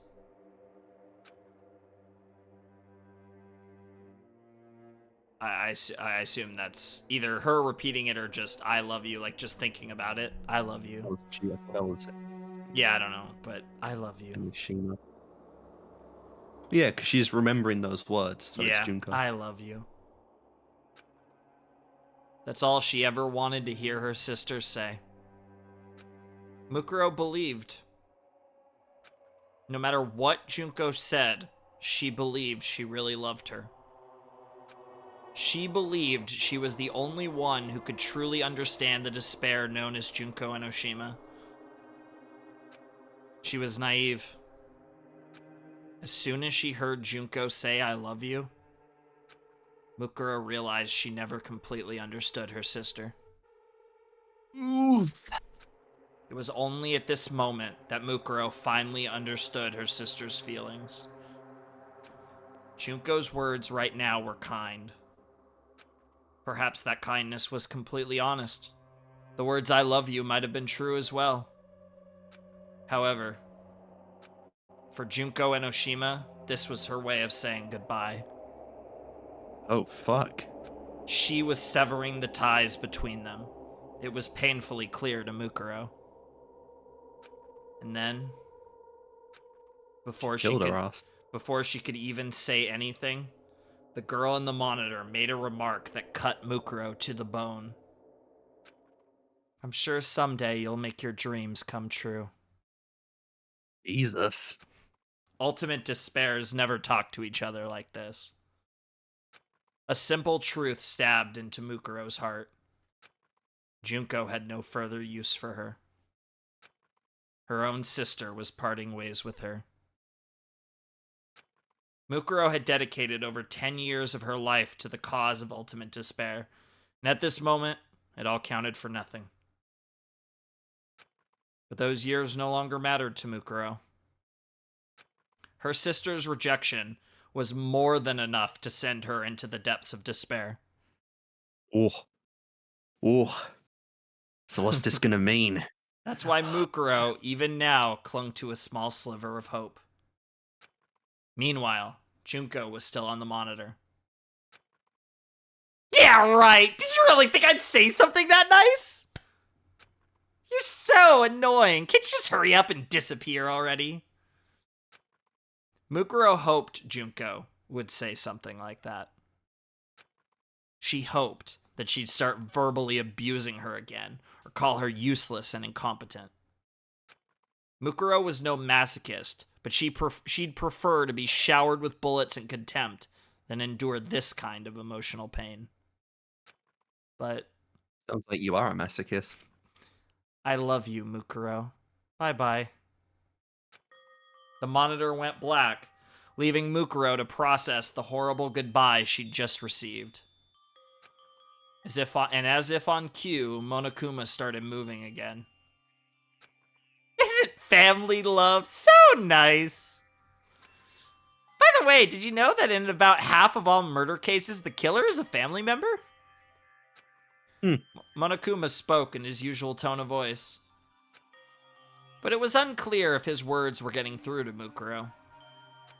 Mukuro let the blood pack in her hand fall to the floor, and tightened her grip on the iron bar she was still holding. I'm sorry. I'm sorry. I'm sorry. I'm sorry. Junko, I'm so sorry. I'm sorry. I'm sorry. I'm sorry. She mumbled quietly as if she were chanting a spell I'm sorry. I'm sorry. and I'm walked sorry, past the Junko. blood pack on the floor Sorry. to Makoto's Sorry. bedside with the iron bar in her Sorry. hands. Sorry. I'm sorry. I'll do it properly. I'll make sure I do it. So. Oh, said Monokuma, perking up. What are you gonna do What are you gonna properly do to Makoto with that big, thick rod you got there? Have it where the sun has never shone before. Are you gonna do him? Or are you gonna do him in? Either way, I'm starting to feel some heart-throbbing excitement. Mukuro looked like she had been completely broken. Monokuma walked closer to her with eager anticipation. Suddenly, Monokuma's body silently floated into the air. Wait, what? Well, What do you mean silently floated into the air? What does that mean? Let's see what it means. Huh? I think that was Monokuma. With no expression on his face, Monokuma tried to see what had just happened to him. And in the blink of an eye, an iron bar ripped through his body. Oh my god. The tip of the bar, which had been cut diagonally earlier into a sharp point, went straight through Monokuma and stabbed into a surveillance camera. Oh shit. The lens was completely destroyed, and the camera shot out sparks as it broke down. The iron bar was still stabbed into the surveillance camera as Monokuma dangled from the other end. He opened his mouth as if to say something, but only static came out. A few seconds later, his functions came to a complete stop. Without making a sound at all, Mukuro had kicked Monokuma into the air. So that's what happened. As soon as Monokuma's power source and his bomb circuit had perfectly aligned with the surveillance camera in the nurse's office, Mukuro plunged the iron bar into all three of them. No normal human has the skill to utilize such a technique. But that is to be expected of the ultimate soldier. Yeah, basically. Not even an ultimate. Damn. All the hesitation within Mukuro had vanished. Her eyes sparkled like a panther stalking its prey at night. A tense aura surrounded Mukuro, even more so than when she fought Sakura earlier. Ignoring Monokuma's lifeless form, she looked at Makoto as he breathed softly and remembered her sister's parting words. I think Mukuro's doing a Hajime. I think she's glowing. Dude, when everyone does like a personality shift, white hair, red eyes, sparkling aura. So this is despair. Oh, no, this is Mukuro, sorry. Jesus Christ, even her voice changed. Yep. So this is despair. She mumbled to herself. I'm so sorry, Junko. I never really understood what despair was. But she lost Junko, which made her truly feel despair for the first time. She spoke without emotion like a machine. It's gonna be alright now. I finally understand. Hidden within her, passions began to stir. So, I'll make sure I make you happy, Junko. I'll make sure I fill you with despair. I'll save Makoto. I'll make sure the others don't die. I'll let them escape from this place. I'll deal with the people on the outside, too. You invested so much time and killed so many people for the sake of this plan. And I'll destroy every last remnant of it. For you. That's so good! This was not an act of vengeance toward the sister who had abandoned her. This was an act of mercy. Stuck between the ultimate despair and the hope she gained from Makoto, Mukuro was being refined into something that was unlike despair or hope. And she had no way of knowing where her path would lead. And that's where we're stopping. No! Ah! Alright. Insert that damn bookmark. Yes. Woo! Oh, that's cool. So if you want, we can go to the title screen or whatever you want to do. But Sure. how about that scene at the end, though? Holy shit! That was definitely quite an interesting start to this this story, I guess, or a good halfway point, I suppose. Yeah, since more one or less. episode after this. Yep. So the cat's out of the bag, Honey's out of the bag, Junkuro no longer exists, and instead the ultimate soldier has risen, who is still enemy number one within this school of hope and despair. Yep. But now, the game's on. Oh, it's Now, so good. It's ultimate despair versus ultimate despair. It's so good. Who can like rid the other with enough despair? So one thing I will say, like thematically, this game, this novel being included as a bonus for beating DR2 is pretty cool because thematically this ties into, like I said, I made the joke about her glowing like Hajime, but it's a very similar thing, right? It's an ultimate despair who's, you know, becoming something beyond hope and despair. That kind of theme from the game is also a theme in this story as well. Yeah. And like it's kind of getting into that whole like, you know, again, like there's more, you know, there's more beyond the ideas that have kind of percolated throughout the entire series. Kind of everything's revolved around hope and despair, but it doesn't necessarily need to be that simple. It really antithesis just how complicated the emotions between the despairs actually are. Oh yeah. Oh yeah, Where that acts of scene, kindness and yes. genuine affection are not how despairs act. Oh, everything about So that those scene moments is so become good. dread for them. And I think Absolute it's dreadful. Like obviously I was into her in this story and like conceptually was into her, but this is definitely the scene where I was like, yeah, I fucking love Mukuro. Like this is was a character just, now.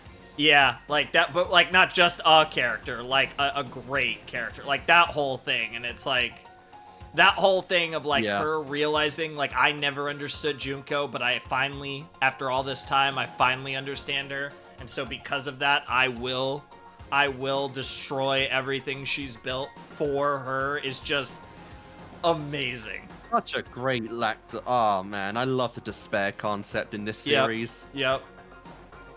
And I guess now we'll see it since Mukuro is the main character.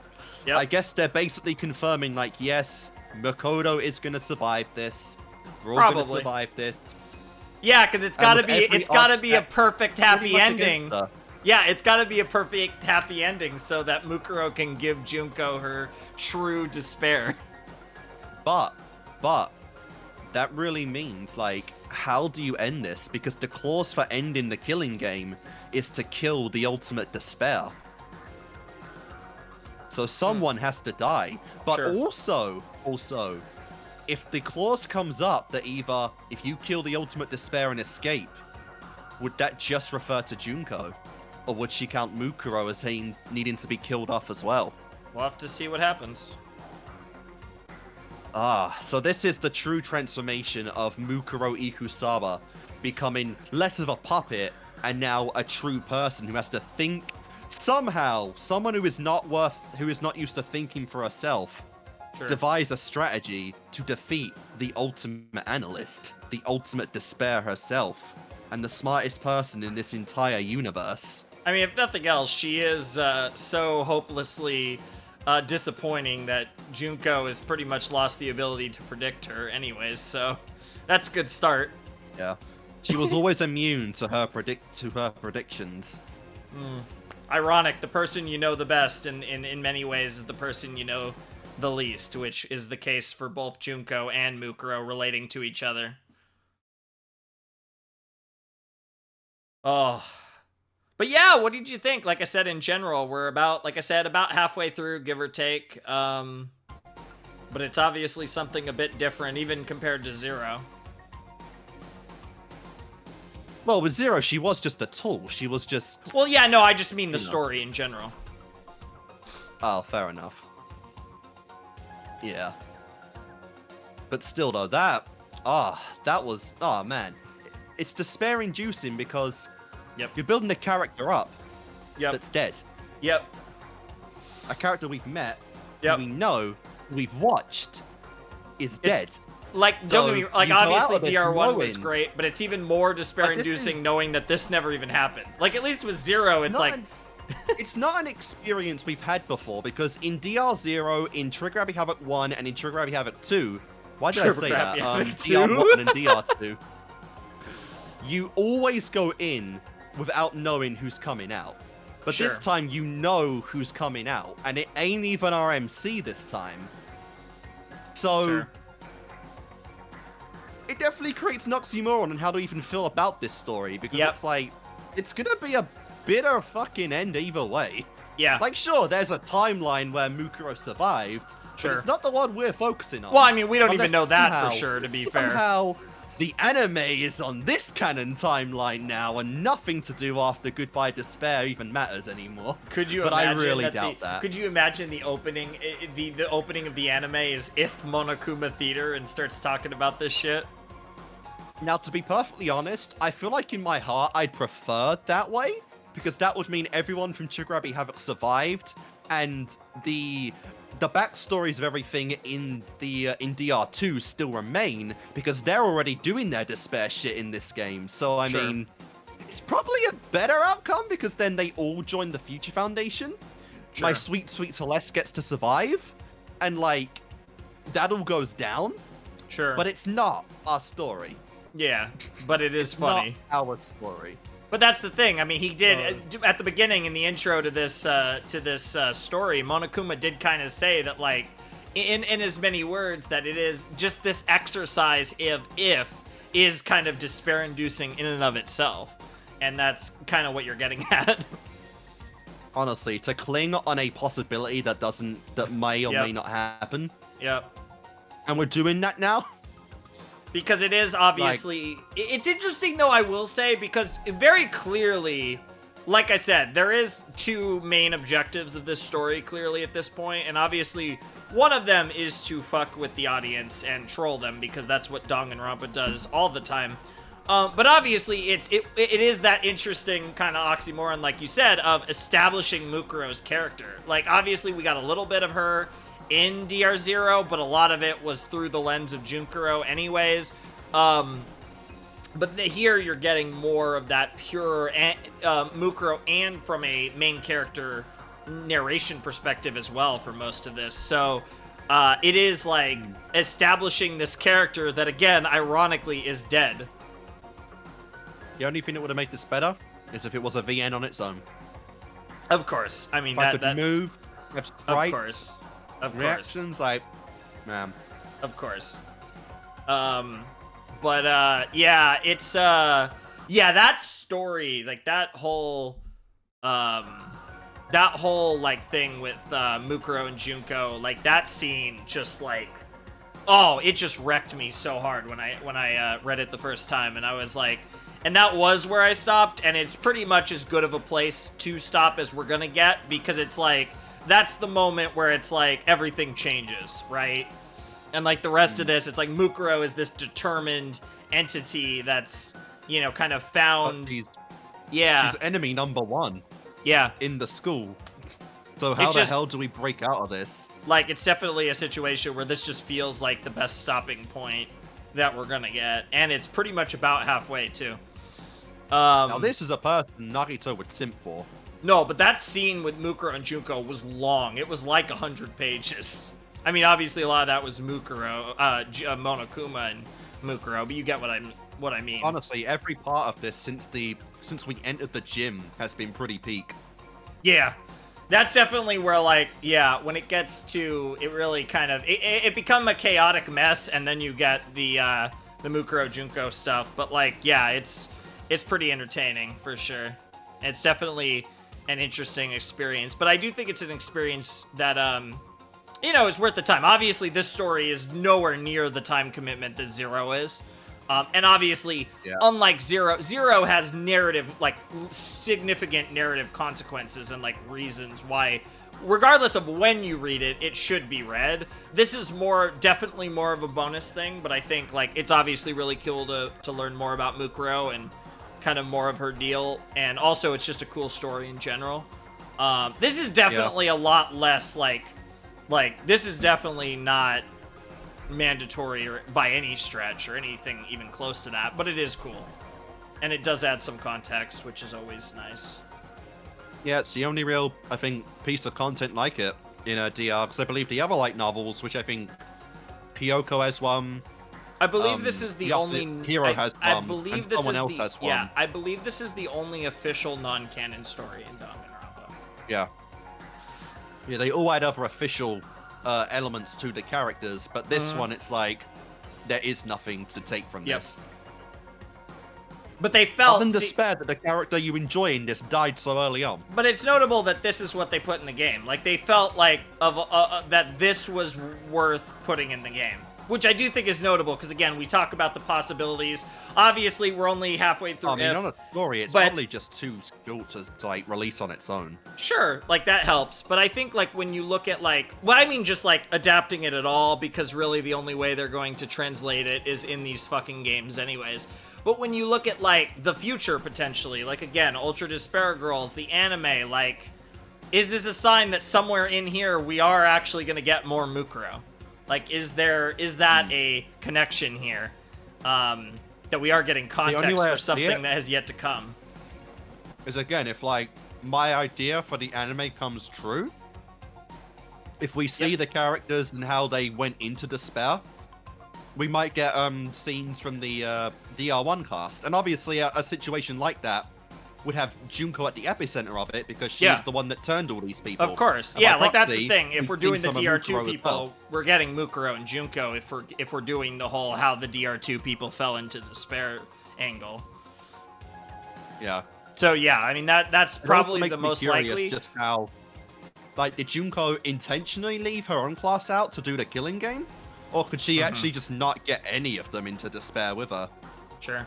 And it's interesting because, like I said, again, there's also Ultra Despair Girls, and again, I know you've mentioned it, but the name is a little suspicious, especially when you think about what the possibilities could be about that as well. Are you implying there's worse out there than Mukuro and Junko? That they're Ultra Despairs?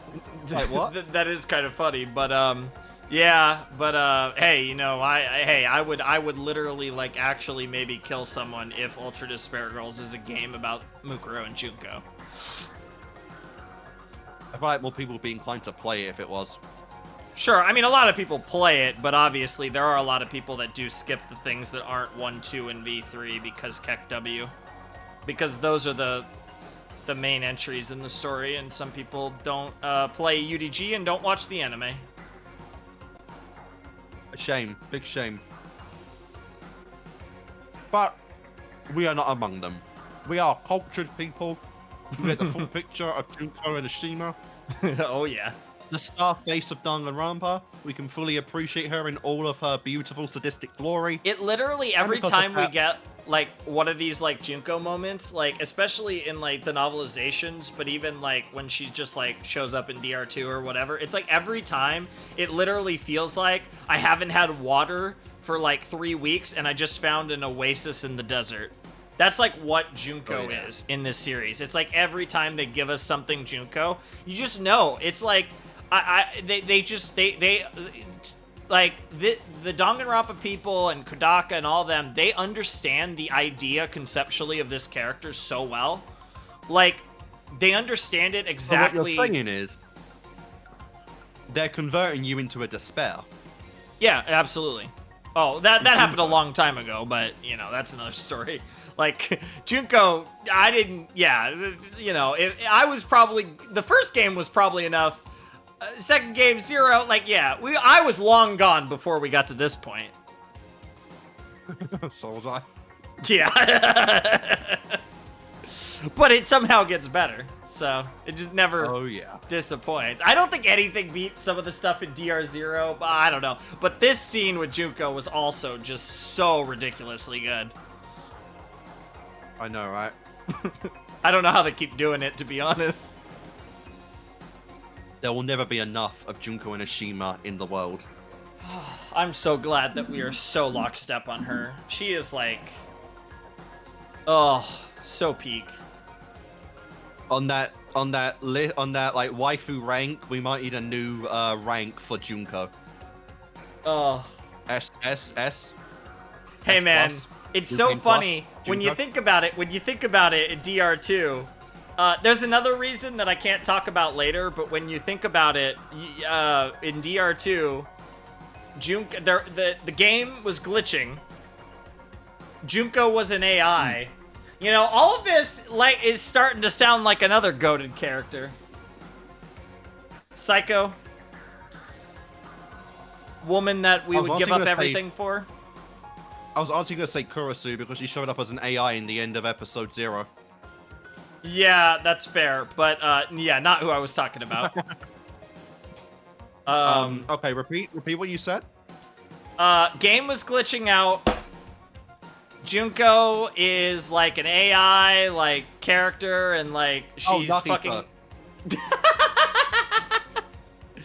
Nice. She's fucking psycho, and we all love her, and we should love her forever and ever. Hell, you even have an option to stay with her forever and ever. Oh, It's funny. Monica. Yeah, of course.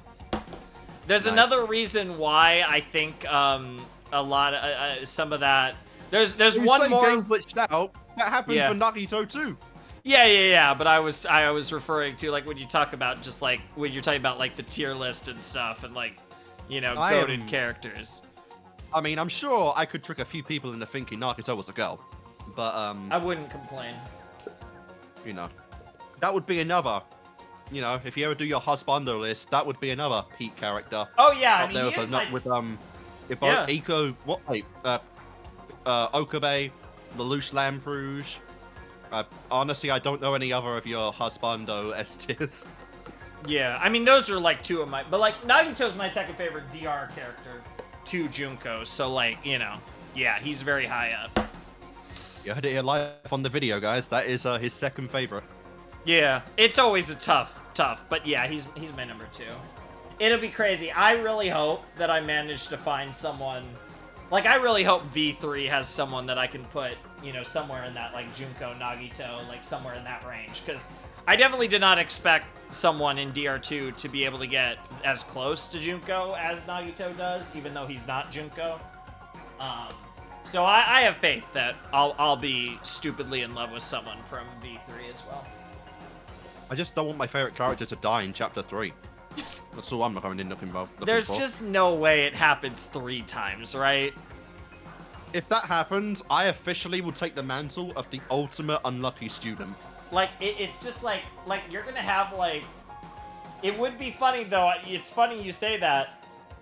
Chapter 3, 3 times, V3.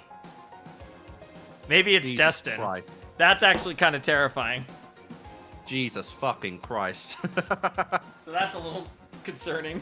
There might be that's like instead of 666 333 is your devil words, Oh devil my numbers. God, but, I'd be- but instead of the devil, I it's Junko.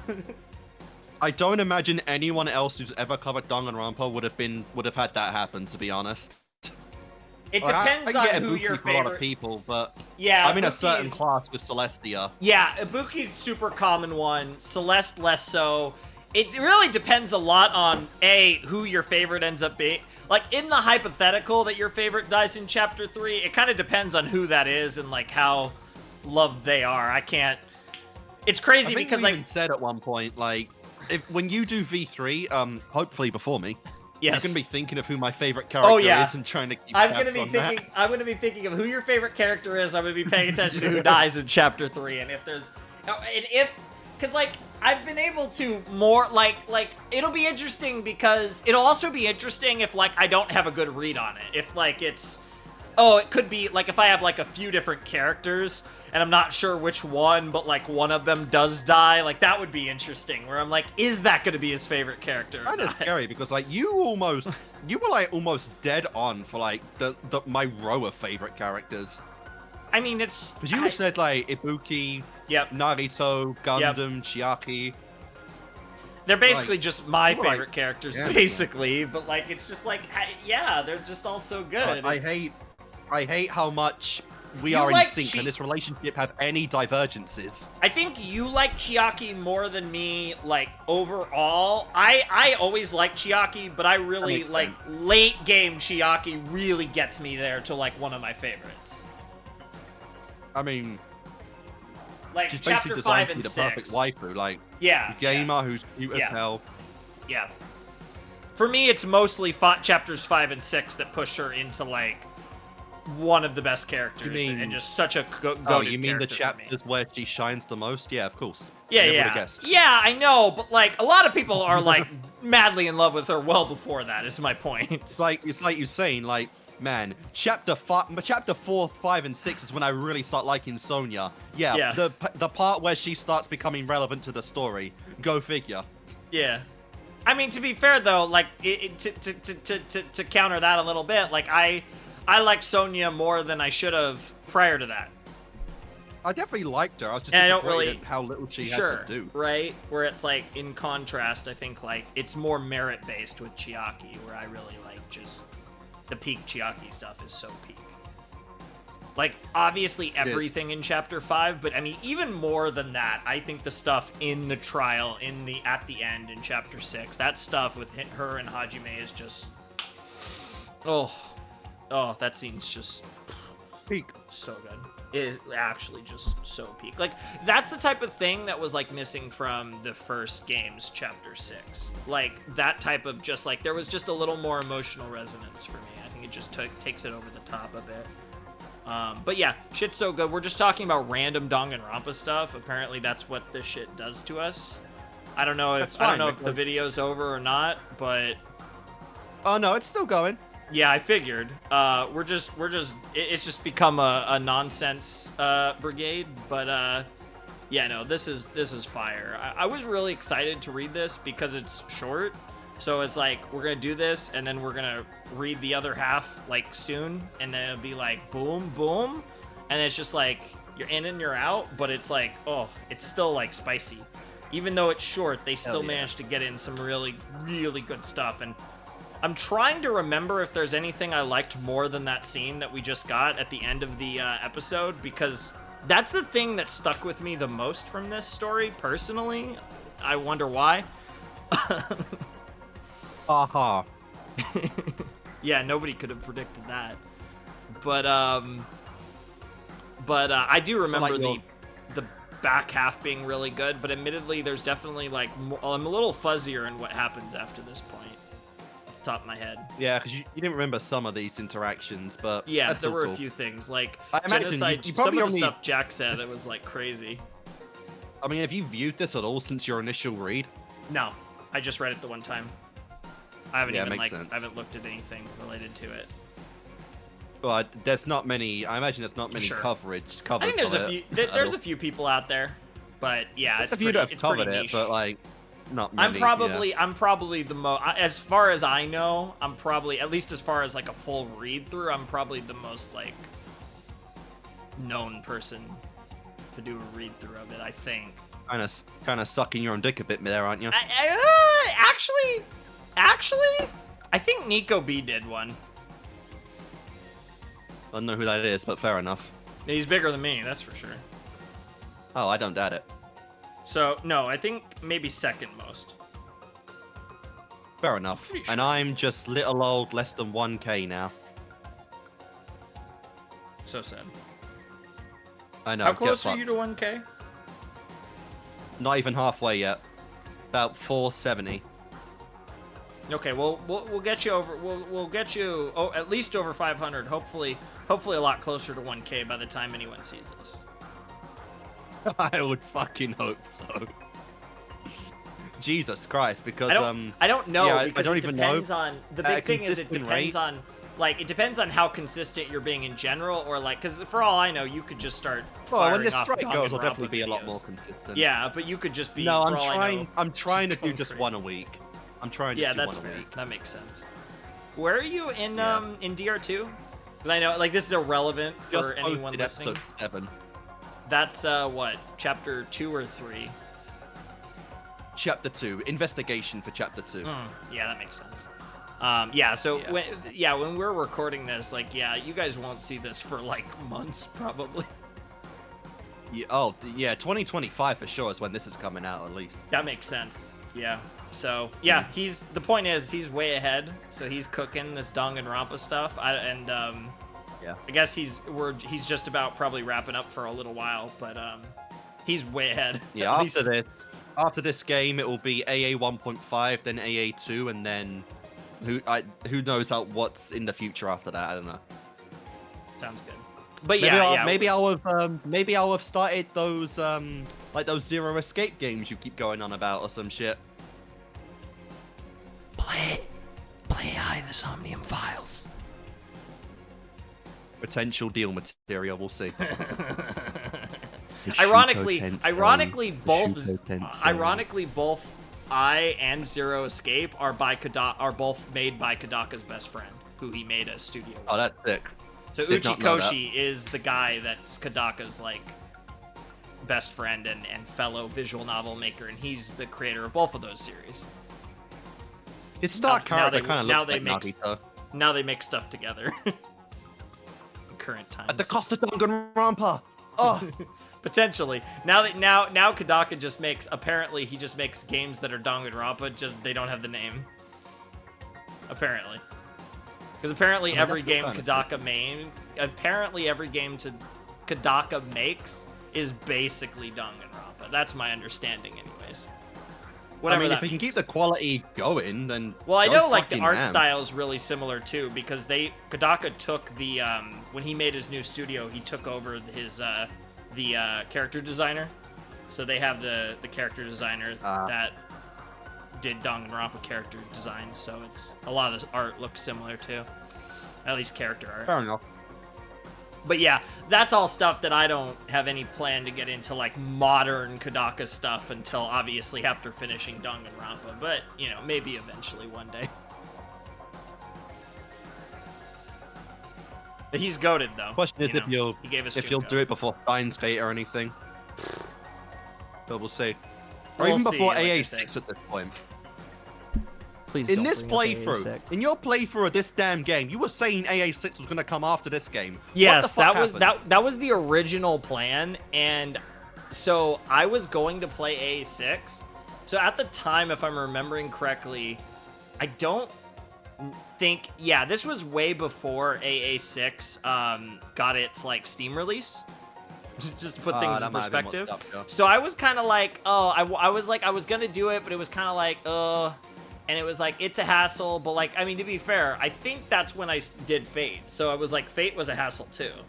But I think I was just like, I just on a whim, just out of nowhere, I think decided to do Fate, or I forget, because the Somnium Files was also a whim. But then knowing you, it might have been you had nothing to post, you had some pre-recorded shit and just went for it. No, that's not what started me on Fate, because then I started getting ahead of it.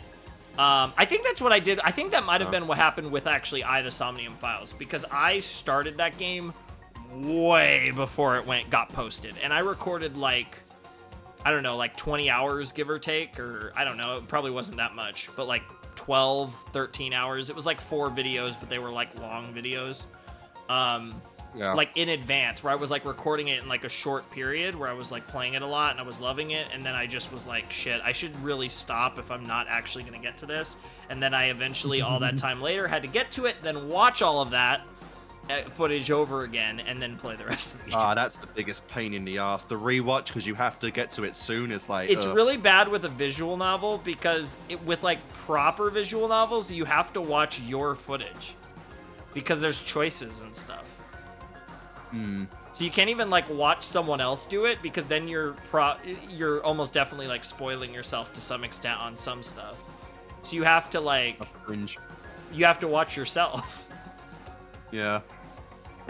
To be fair, I don't mind watching my DR stuff because I think it's decent, but No, but DR is fine. Like well, I mean, the only thing with DR is like free time stuff, but there's very little variation. And like obviously like something like Ace Attorney, there isn't variation. So like those type of visual novels that you've done are fine, but like when you get into visual novels that are actual branching visual novels, and like which is like other things, then it becomes a little more of a little more complicated. Yeah. But yeah, no, I had a great time. I really enjoyed. We haven't done a session in a while. That's my fault. But I really enjoyed doing this with The last thing Kick. Yeah. our last session was DR0, if I remember correctly. Yeah, that would make sense because we're gonna do this and then we have to finish this and then we're going to get back in Ace Attorney. But Yeah. yeah, There's it's some other like potential ideas if you don't want to do them on your own, but even then, that's probably for like 25, 26, 27 or whatever. yeah, we'll Years see what from now, happens. so many years. Both of us, despite, even though the fact that I'm quite a bit farther along still, both of us still have a lot of Danganronpa left. Because at the time they see this, God forbid, I sure as fuck hope I'm done with the anime. And, he'll be, Jesus fucking Christ, if you're not... better be. But I do still have V3, God. which I will be taking a break. I won't be doing V3 for a while. So I still have a ways to go, because that's supposedly the longest game. And that is such a cut. The anime is so short compared to whatever else you've done, and you're taking a break. Well, no. Well, to be fair, this grouping, I did 0, IF, UDG, and the anime. Like this segment. What? So this like segment of like time, I did 0, IF, UDG, and the anime. Back to back? Yeah. On channel? Back to back? Yeah. It's just, you know, consistency fuck. made that take forever and stuff. But yeah, no. I haven't actually done like a non-Danganronpa thing in slot 1 since the first Route of Fate, which was before I did 0. Yeah, I don't typically took the break notice anymore after because 2. you do 2 games at once now. Yeah. So it was yeah, I did 0, I did this, I did UDG, and now I'm doing the anime, and then that's the cut point, and then V3 will be its own thing because it'll be probably not as long as Fair all enough. those things combined, but long, but pretty long apparently. All right. So guys, I'm probably gonna either end this here or just cut before this Yeah. whole shit started. Yeah. But who knows? We have It would be one more funny to part leave of- it in though. I probably will then. Runtime. We have one more part to do. The final part of Danganronpa 2's playthrough will be at some point in the future. But either way, it's only one video. You guys should see it in the following week. But yeah, this has been the start of the Button of Hope and the Tragic Warriors of Despair. Hope you've enjoyed, and we will see you next time. Peace. Jesus Christ, I was sick of that music by that point.